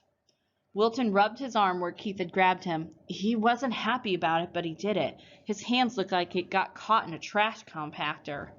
Like I care about Victor Cho. He should be glad I'm letting him keep his chess team. He scanned the gym for Jackson Greene, but he had disappeared. Go get the ballots and meet me in the atrium in 10 minutes. We can hide behind the row of potted plants. Keith, I've got the keys to the main office and the copy room. All we have to do is wait for Lincoln to leave the room, then we'll sneak in and replace the real ballots with ours. We'll run the same con that Jackson was trying to pull. Call for a recount and once they hand count the ballots. And win once they hand count the ballots. But why? Kelsey guaranteed you a win. What more do you want? You think I trust Kelsey? There's no way I'm leaving this election up to him. Keith grabbed Wilton's arm again. So come on. No, he shrugged Keith off. Go on your own if you want. The ballots are in my gym locker. But I'm not sneaking into the office. I'm through with all your crazy schemes. Keith reeled back. You're supposed to be my right-hand man. No, I'm supposed to be your treasurer, Wilton said. But maybe I'll be Gabby's. Lincoln sat in the copy room, the green plastic seat hard and cold beneath him, and stared as one ballot after another slipped through the machine. It was akin to watching water drip from a rusty faucet in the middle of the night after being awake for 49 hours. But Lincoln wasn't going to complain. This was his job, his responsibility. Even though he wasn't allowed to touch the machine other than load the feeding tray. Even though Dr. Kelsey had forbidden him from printing out the scoring results. Even though every minute spent in the copy room was a minute away from Megan Feldman. The key to the copy room rested on the table next to the scoring machine. It was Dr. Kelsey's personal copy. He had demanded that Lincoln keep it in his sight at all times. And that's exactly what Lincoln did, letting his gaze bounce between the key and the machine. He was so busy staring that at first he didn't hear the tapping. It wasn't until banging replaced the tapping that Lincoln shook himself from his slouch, grabbed the key, and raced out of the room. Once he saw who was standing beyond the main office windows, he ran faster. Hey, Megan, he said after he cracked open the office door. What are you? I've been looking all over for you. A charcoal gray jacket rested loosely on her shoulders. You promised me a dance, remember? Lincoln wished he had popped a mint before opening the door. Yeah. But the results aren't done yet. How much longer? The DJ promised to play my favorite song. I don't know. Well, let's find out, Megan said, already pushing her way inside the office. Lincoln followed her down the hallway. I don't think this is a good idea. Dr. Kelsey said, What? You think I'll tamper with the results? No, of course not. Lincoln opened the copy room door for her. Megan put her hands on her hips as she peered at the ballots. What do you think, maybe halfway through?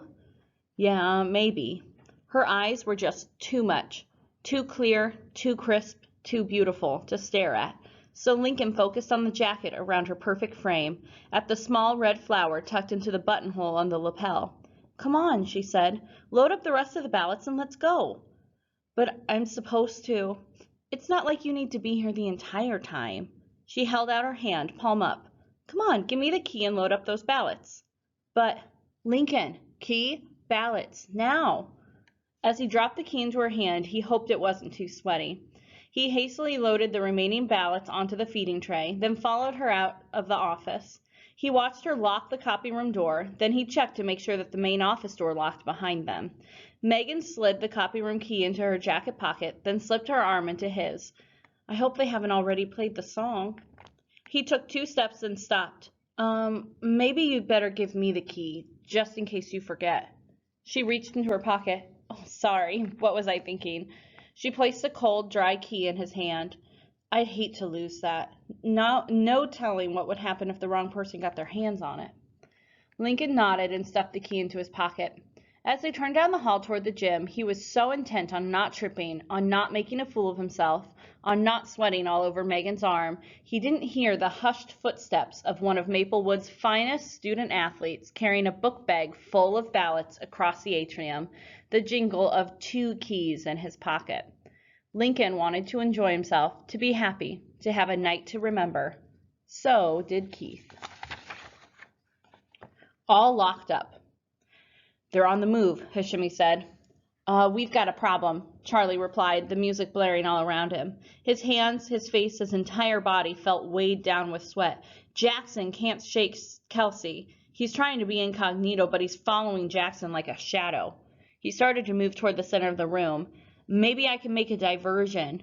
Negative, Jackson mumbled into his vest. He dropped to his feet and pretended to adjust his shoe. Charlie, you have the equipment. You can't be tied up. Think of something else. Just as Kelsey approached, Jackson stood up and continued on. Charlie's eyes burnt from the sweat pouring down his forehead. Megan, can you stall? A few seconds later, Megan's voice floated over the boy's earpieces.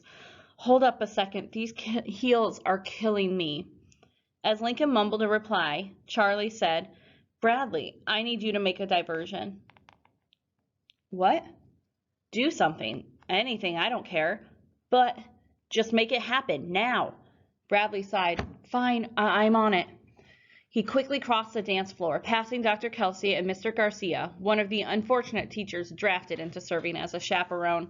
He hovered by the snack table and waited as Omar poured himself a glass of strawberry punch. Then, right as Mickey Mac hit the highest of high notes in the Skater Boys' new #1 single, You Are Too Much For Me, Bradley closed his eyes and leapt into the table. Dr. Kelsey peeled his gaze away from Jackson as the sound of shattering glass echoed through the gym. What in the world?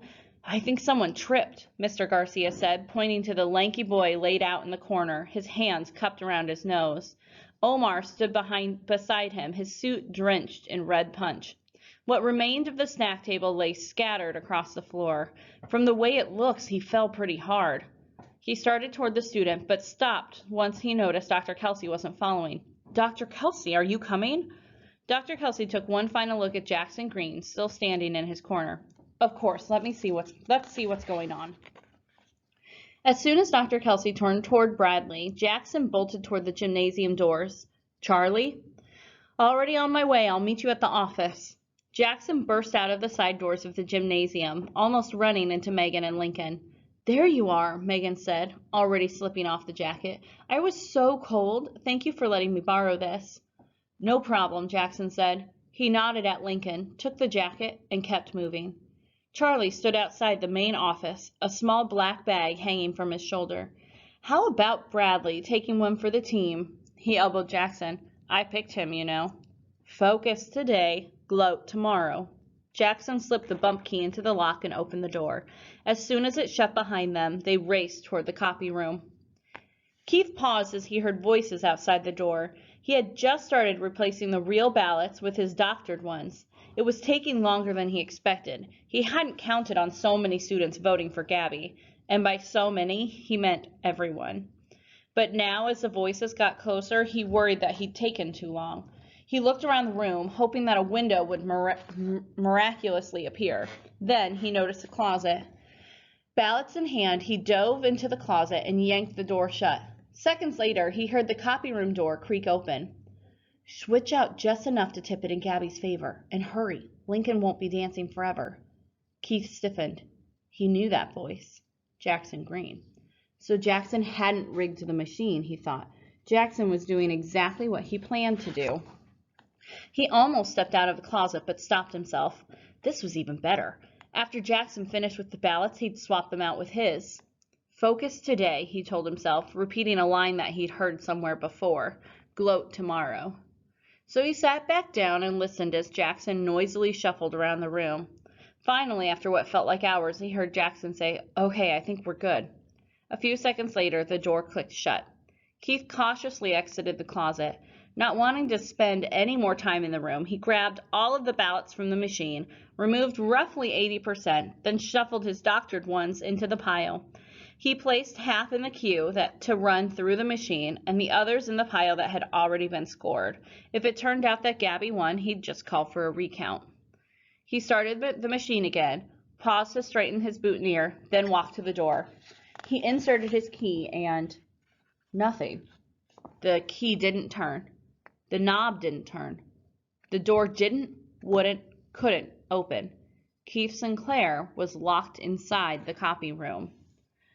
A nose for the truth. Once Dr. Kelsey got Bradley to his feet and sent a student to get a mop and some towels, he turned back to the corner of the gym. Jackson Greene had disappeared. He grabbed his walkie-talkie. "Mr. James, where are you?" The line crackled alive. "Outside in the golf cart," Mr. James said. "I'm surveying the parking lot." "I need you inside. We need to find Jackson Greene." "Did he do something wrong?" Mr. James asked. Dr. Kelsey snorted. "He's Jackson Greene. He's always up to something, and with all the strangeness going on today, I wouldn't put it past him to be involved." "Maybe he just went to the restroom." Dr. Kelsey started toward the gymnasium doors, but stopped when he saw Lincoln slow dancing with Megan. "Mr. Garcia, as soon as this song ends, please escort Mr. Miller to the main office. I'll meet you there in 5 minutes, as soon as I walk the halls." Dr. Kelsey zipped through each hallway, moving faster than a man of his age, size, and health should. When he reached the main office, he couldn't even acknowledge Mr. Garcia or Lincoln. He was too out of breath. He wiped the moisture from his forehead and raised the walkie-talkie. "Did you find him?" "No, sir," Mr. James replied. "Check the second floor. I know he's here." Dr. Kelsey stretched his hand toward Lincoln. "My key." His hand shaking like a leaf in a hurricane, Lincoln dropped the key into Dr. Kelsey's hand. "I'm sorry, it's just Megan wanted to dance, and I—" "Are the results finalized?" a new voice asked. Dr. Kelsey turned around to see Gabriella and Charlie de la Cruz standing behind him. "When we saw Lincoln walking back, we assumed that the ballots had been tallied," Gabby said. "Let's go check." Dr. Kelsey pulled a small ring of keys from his jacket pocket. He slipped the copy room key back on the key ring and then fished out the key to the main office. Although he didn't want all these students in his copy room, he also wanted to keep tabs on Charlie de la Cruz. If Jackson really was up to something, Charlie was probably in on it as well. He unlocked the door. "Mr. Garcia, see if you can help Mr. James find Jackson Greene." Gabby noticed Charlie flinch at the mention of Jackson's name. "Something wrong?" she whispered. Charlie grinned so wide his face practically disappeared behind his smile. "No problem, not at all," he said, following Dr. Kelsey into the office. At the copy room door, Dr. Kelsey couldn't help but notice how shiny and sharp the key was. Nothing like the dull, dirty one he'd been carrying around for years. He wondered if Lincoln had cleaned it for him while he was waiting. He rubbed his jaw as he looked at the ballots pouring through the machine. "Should be just about done." "So it's just about done?" Charlie repeated loudly, his mouth directed at his tie. Yes," Dr. Kelsey said, frowning. Charlie smiled. "Good. I can't wait to see the results." Lincoln returned to his hard plastic seat. Dr. Kelsey planted himself in front of the scoring machine. Charlie and Gabby leaned against the wall, and they waited. Just as the last ballot ran through the machine, Bradley appeared at the door, his shirt covered in red punch and potato chip crumbs. He held a bouquet of flowers in his hands, as far away from his body as his arms would allow. "These were just delivered," he said, entering the room. "They're for you, Gabby." "Me?" Bradley handed her the bouquet. "There's a card." Gabby took the flowers and breathed them in. She didn't open the card. There was no need. Suddenly aware of all eyes were on her, she pointed to the now silent machine. So, who won? Dr. Kelsey punched a few buttons and waited for the machine to print out the results. He had planned to lie now and swap the report out later with the doctored one in his office, but he was surprised that this wouldn't be necessary. I'm sorry, he said, looking at the sheet. It looks like Keith won. Lincoln sprang from his seat. I'll need a copy of the printout for documentation purposes. He straightened his tie. After the official announcement, maybe he'd have time for one more dance with Megan. Charlie pushed himself off the wall. Are you sure Keith won? Gabby smiled at her brother. It's okay, you can't win all the time. I'm sure Keith will be a good president. It stung even to say the words. Dr. Kelsey opened his mouth to offer what he hoped would be words of encouragement and inspiration. Instead, he sneezed, barely covering his mouth before spraying Charlie and Gabby. I'm sorry, I didn't mean. He sneezed again. Then Lincoln sneezed. Then Charlie sneezed. Then Bradley sneezed twice in a row, loudly, hard enough to make his nose hurt. And then someone else sneezed. Gabby, Charlie, Bradley, Lincoln, and Dr. Kelsey looked at each other. Then they turned toward the closet. Another sneeze. Dr. Kelsey ran to the closet. There was no superintendent to save the boy this time. He had finally gotten the best of Jackson Greene. Except Keith? Dr. Kelsey mumbled. Keith cowered behind a box, his hands full of crumpled up ballots. Congratulations, Charlie said, snapping a picture with the MAPE. You won the election. For a minute, anyway. What are you? Dr. Kelsey scratched his head. How did you? Keith sneezed again. Let me see those flowers. Dr. Kelsey took the bouquet from Gabby and ripped open the card. Aren't you glad you aren't allergic to these? JG. Dr. Kelsey thrust the flowers back into Gabby's hands and turned on his walkie-talkie. Someone find Jackson Greene. I found him, sir, Mr. James said, his voice loud over the static. He was by the 8th grade lockers, said he was looking for a bathroom. Bring him here, Dr. Kelsey said into the walkie-talkie. Then he looked at Keith, ballots spilling from his pockets. Actually, take Jackson to the gym. I'll meet you there in a few minutes. I've got something to deal with first. He says he has to use the bathroom. Mr. James, do not let that boy out of your sight. He pocketed his walkie-talkie, then grabbed Keith's arm. Keith struggled to get out of Kelsey's grip. It wasn't my fault. It was Jackson. He was here. He tricked me. Rat. Gabby and Charlie mumbled at the same time. Wait, Keith said. I can explain. Lincoln picked up the crumpled ballots from the floor, each with a vote for Gabby. Keith Sinclair, in accordance with the Maplewood Honor Code and the Student Council bylaws, I hereby nullify these election results and strip you of the right to run as a candidate in any future Maplewood Student Council elections. So this means Gabby won, right? Charlie asked. Technically, there will have to be a formal investigation, but based on the number of ballots for Gabby, I think it's safe to say that she would have won this election in a landslide. Lincoln began organizing the evidence. You'll all be witnesses, of course. You too, Dr. Kelsey. A formal investigation? Keith gulped. You can't. Of course I can, Lincoln said. It's my job. It's in the bylaws. A bystander, no more.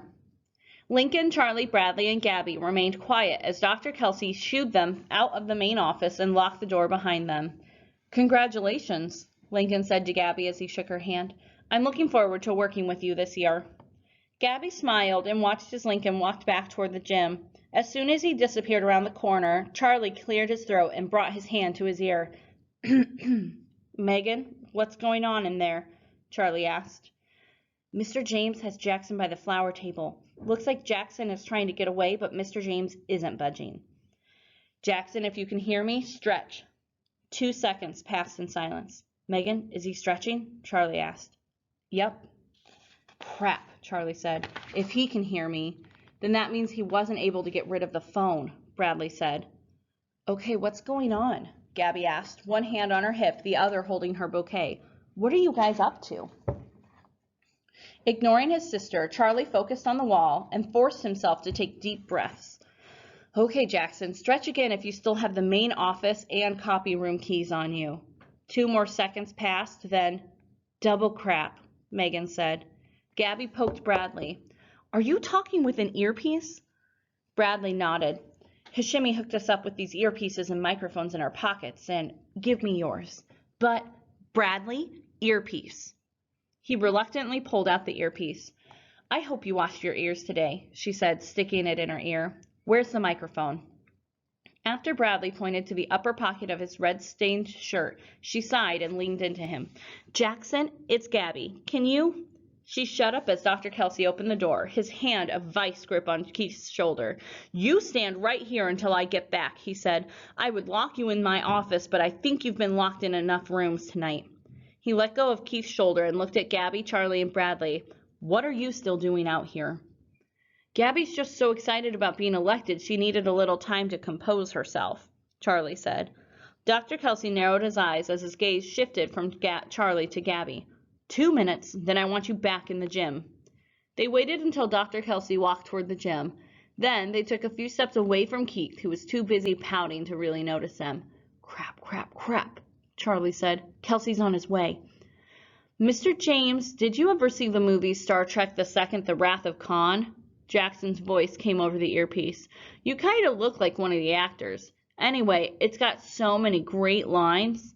Charlie froze, his mouth tasting like paste, his feet as heavy as concrete blocks. You heard him. Code red. Gabby shook her head as Bradley began to empty his pockets. What's going on? Jackson gave the signal, Charlie said. We toss the phones and destroy the evidence. This way, Kelsey can't catch all of us. But what about Jackson? She asked. Jackson's voice burst through Gabby's earpiece. People think it's just a science fiction movie, but it's so much more. There's a great message about how the needs of the many outweigh the needs of the few, he said, still talking to Mr. James, or even the one. Gabby took the cell phone and microphone from Bradley's hands. Go stall Dr. Kelsey. Being bossy must run in your family, Bradley mumbled, but he left. Gabby spoke into the microphone. Jackson, if you can still hear me, pat the pocket where you stashed the phone and keys. Gyocha, Megan yelled after a few seconds. God bless you, Charlie replied. She's speaking in Klingon, Hashimi said. You don't want to know what it means. He's patting in 2 places, Megan continued. Left outside jacket pocket, right pocket on his vest. Jackson, if you can move your earpiece to your left jacket pocket and make sure your jacket is unbuttoned. Even though Gabby's heart pounded like she'd just run 10 suicides across the court, she felt strangely calm. She removed her earpiece. Charlie, give me your jacket. But I didn't iron my shirt. Carlito, jacket, now. He took off his jacket. Bradley's right. You really are bossy. Dump this, she said, shoving the electronics into his hands. And where are you going? Where else? She said, running as fast as her heels would allow, to save Jackson Greene. Jackson gets a lift. As Dr. Kelsey made his way toward the gymnasium, he tried not to get upset at Bradley, who kept jumping in front of him, spouting nonsense about the election and the formal and anything else that seemed to spill from his brain. Finally, as they entered the gym, he took Bradley by the shoulders and shifted him to one side. I know you're excited, but I really need to take care of something. But, Dr. Kelsey had already walked off, his eyes locked on Jackson Greene. Mr. Greene, he said, tapping the flower table, I heard you were wandering the hallways. I was looking for a bathroom, he said. I ate too much of the cheese dip. Needed some privacy, if you know what I mean. Is that a crime? Not for most students, Dr. Kelsey said. But while you were strolling around the school, I was having the most interesting conversation with Keith Sinclair. He said some shocking things about you in the copy room, something about hearing you in there. I guess rats have supersonic hearing. Please empty your pockets. Isn't this against my student rights or something? Perhaps you've forgotten, but when I allowed you back in school after that unfortunate incident with Miss Accord, you and your parents signed a form allowing me to search you and your locker at any time, and I choose now, so if you don't mind. Jackson, I won! Dr. Kelsey turned to see Gabriela de la Cruz running toward Jackson at full speed, her arms stretched wide. She dropped her bouquet on the table, blew past Dr. Kelsey and Mr. James, and leapt into Jackson's arms. I can't believe it, she yelled, spinning Jackson around like a top, her arms tight around his waist. I'm the next student council president. Miss de la Cruz, and you wouldn't have guessed what happened to Keith. Gabriela de la Cruz. Dr. Kelson banged on the table. You are breaking the public display of affection rule. Gabby stopped spinning. She slipped her hands into her jacket pockets and shrugged. It's just a hug. A hug is still considered affection, he said. You know I have to write this up. She nodded. I understand. It's my fault for being so inconsiderate, especially on a night like this. I mean, you already have to explain to the superintendent how Keith Sinclair broke into the main office and the copy room and tried to throw the election. Keith Sinclair, his father is, one of the school's biggest boosters? She glanced at Charlie as he entered the gym. Good thing Charlie took a snapshot of Keith in the copy room closet. Between the eyewitness reports and the picture, we have everything we need to explain the situation to the superintendent. Dr. Kelsey looked from Gabby to Jackson, then back to Gabby. Maybe she'll make a good president after all, he thought. I suppose for tonight we can relax the PDA rule, he grunted. Now, as I was saying, Mr. Greene, if you don't mind. Jackson slowly emptied his pockets. One comb, one money clip, a pack of lifesavers, half-eaten, one pencil, one notepad, and a small, square, black box. What's this? Dr. Kelsey asked, eyeing the box. Jackson shrugged. I think it's something my brother left in the suit. Maybe a Bluetooth device for his phone? You know you're not allowed to bring a phone onto school property. But as you can see, I don't have a phone. He tapped the box. Really, it's pretty useless without one. Dr. Kelsey crossed his arms. Is that everything, Mr. Greene? He spread his arms. You're welcome to check for yourself if you'd like. Dr. Kelsey took in the flatness of Jackson's pockets and grimaced. You can collect your things. Jackson slipped the items back into his suit. You know, we've had such a tough few months. I don't want to end the night on a bad note. He took a step toward Dr. Kelsey, and since you said it was okay to hug. Dr. Kelsey tensed as Jackson gave him a bear hug, his arms barely able to stretch around his body. Mr. Greene, please let me go. Sorry, Jackson took a step back. What can I say? I'm overcome with happiness. My ex-best friend just became student council president. Dr. Kelsey, still sulking, turned to Mr. James. If anyone needs me, I will be in my office. Keith's father should be here soon. He sighed. Maybe he could book that Tuscan vacation before Roderick Sinclair asked for his money back. How Jackson Greene stole the election. Jackson waited until Dr. Kelsey and Mr. James exited the gym before elbowing Gabby. That was the best pull I've ever seen. She lifted the phone from her pocket. I learned from a master. Thanks. I was talking about Samuel. Jackson grinned, then nodded at the bouquet that Gabby had placed on the table. Do you like the robot in disguise? I ordered it special just for you. Chrysanthemums, lilies, juniper, wisteria, ragweed, dandelions. The florist was a little confused when I told her to keep the pollen on the lilies. You knew Keith was in there all along, didn't you? You knew he was hiding. It's amazing what can fit in a boutonniere. All we had to do was pull a couple of GPS chips from Hashimi's cell phone. A couple? We didn't want to leave Dr. Kelsey out of the fun, Jackson said, though we probably should have given one to Mr. James as well. Are you telling her our secrets? Charlie asked as he arrived with Megan, Bradley, and Hashimi. What about rule number 9? After the stunt she just pulled, I think we can make her an honorary member of the crew, Jackson said. 3 cheers for Gang Greene, Bradley said. Jackson narrowed his eyes. What? I thought it was catchy. Gabby tapped Jackson's shoulder. So, did I really win? Do you have the real ballots hidden away somewhere? Well, I'm pretty sure you won. I honestly don't know, Jackson said. We didn't touch the machine or the ballots while we were in the copy room. We were too busy replacing the lock. He eyed Megan. Nice job switching the Gutenbabel keys. You switched keys? Gabby frowned. I don't understand. We needed a way to keep Keith in the copy room, Jackson said. Since a Gutenbabel can be unlocked from both sides, the only way to keep Keith locked in was to switch out the deadbolt, which Jackson and I did while Keith hid in the closet. Charlie reached into his, or rather his sister's, jacket pocket and retrieved the original copy room key. Locks. They have a funny way of not working without the right key. So Keith had a way into the room, but not out. Gabby looked at the key in Charlie's hand. But how did he get the key in the first place? He stole it, Hashimi said. Victor double-crossed us, sold us out to Keith. Luckily, Jackson came up with a new plan. Jackson and Charlie grinned at each other. You want to tell him or should I? Jackson asked.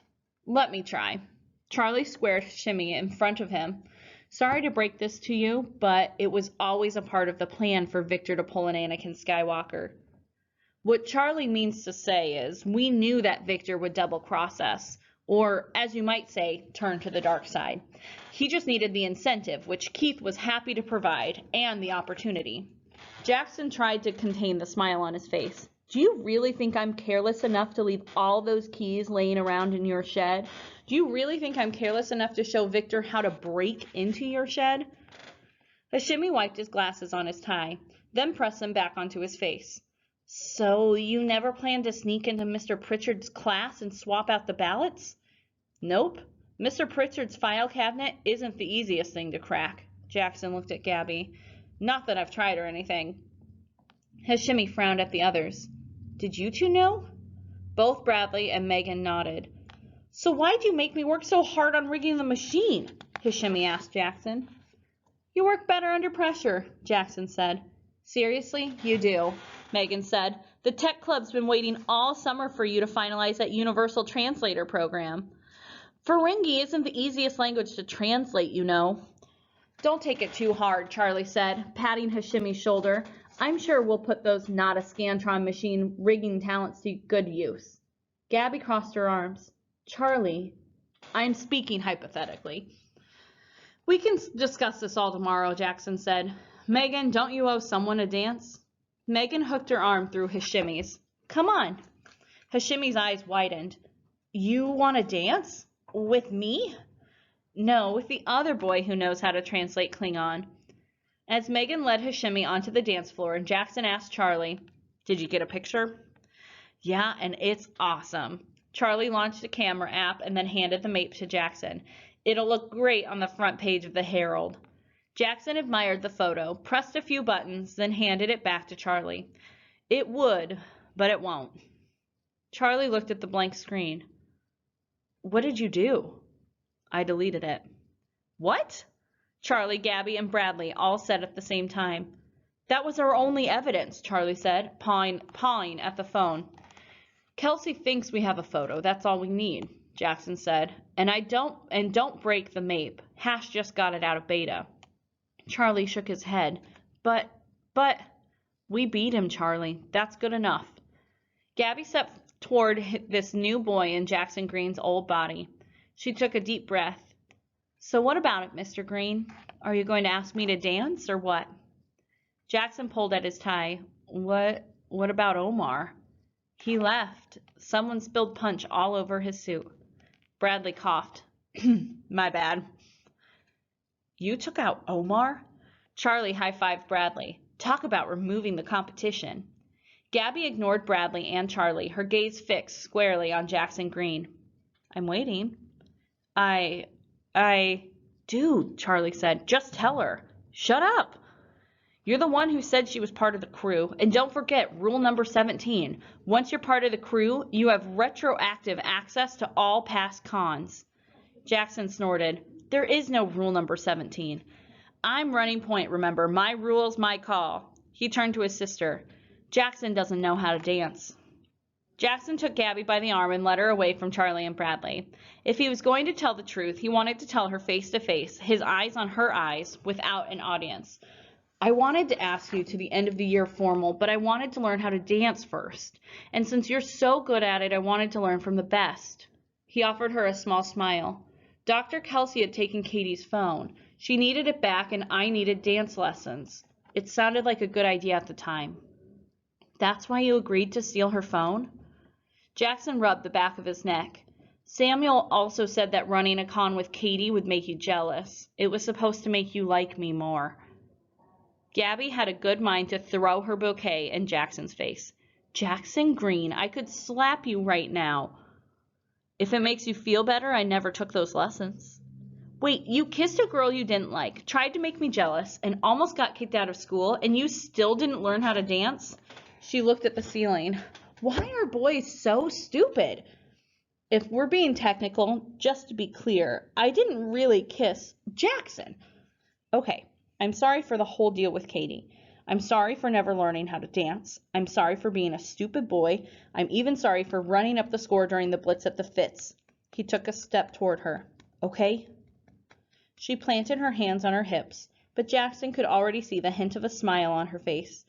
You still broke the rules. Yeah, but it was only a small rule. I didn't hijack the election process. You broke into the main office, just to fix what Keith had already done. You were carrying a cell phone. Where? He opened his jacket. Last I checked, I didn't have one on me. She shook her head. You really have all the answers, don't you, Jackson Greene? Gabby slipped the jacket off her shoulders. Then she poked